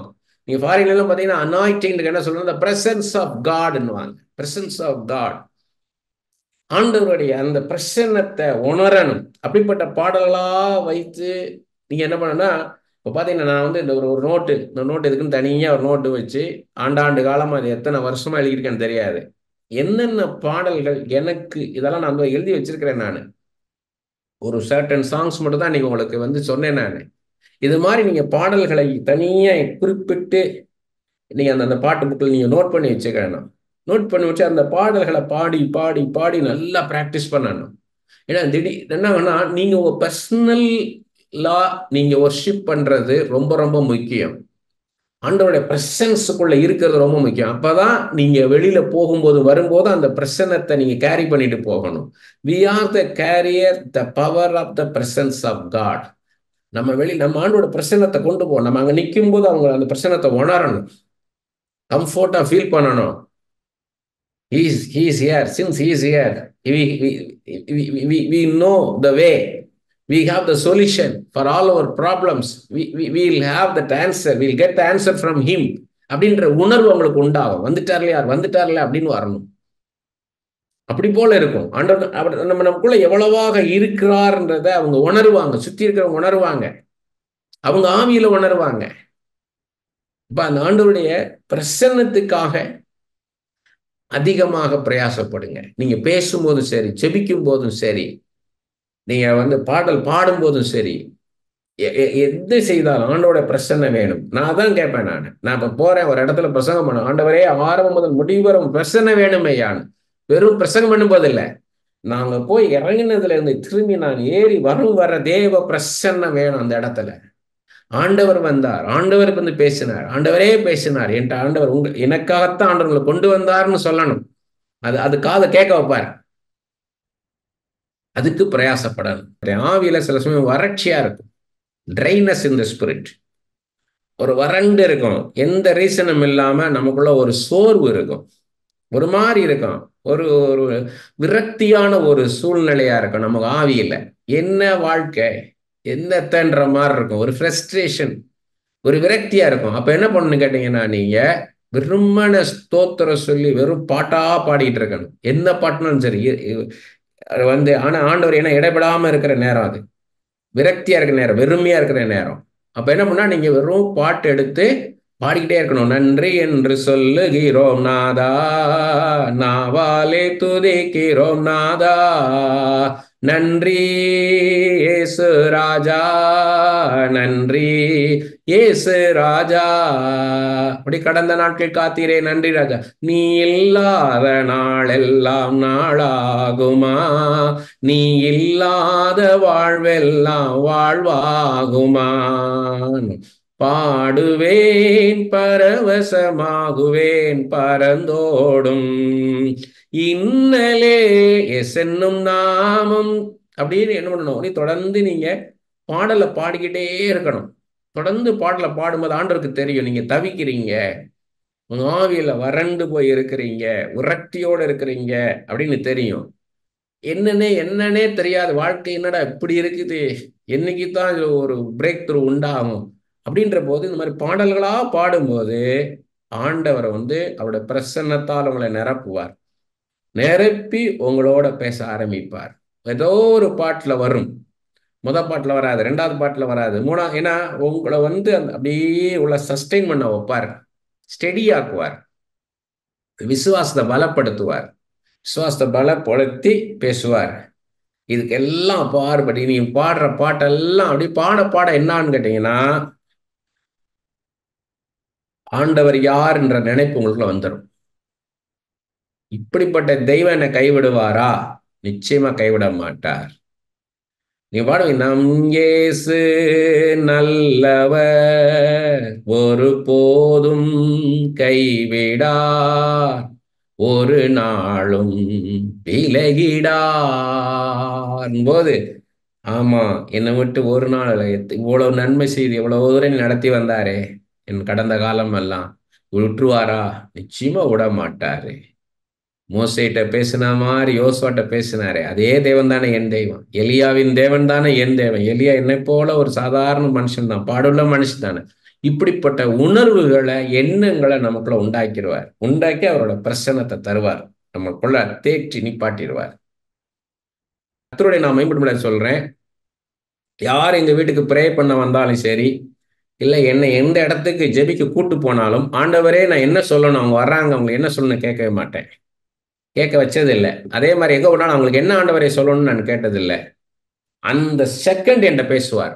அதுதான் நம்மளுக்கு சந்தோஷம். கர்த்தரே பேசுகிறார்ன்றதுக்கு ஒரு மிகுந்த சந்தோஷம் தருவார். இந்த ஃபெய்த் கிஃப்ட் அப்படிதான் ஆப்ரேட் ஆகும். அந்த மூமெண்ட் பேசுவார். So he is doing ministry. His ministry. He is doing ministry for his children. We are only the bridge. நம்ம நடுவில் நிற்கிறோம், அவ்வளவுதான். நம்ம சரீரத்தை நம்ம தாவீது மாதிரி, கோலியாத்துக்கு முன்னாடி தாவீது நிப்பாட்டுற மாதிரி நம்ம நிப்பாட்டுறாரு. ஆனால் அவர் அடிப்பார், அவனை அவர் செய்வார். ஆனால் நம்ம அதுக்கு ஏர்னஸ்டா நீங்க கேட்கணும், ஆண்டவரே எனக்கு அந்த அந்த கனெக்ஷனுக்கு கிடைக்கிது இல்லையா, அது ரொம்ப சந்தோஷம். அது அந்த கனெக்ஷன் அந்த நேரத்தில் உங்களுக்கு அந்த பாட்டை கொடுக்குறாரு பாருங்க, அதுதான் மிகுந்த சந்தோஷம்.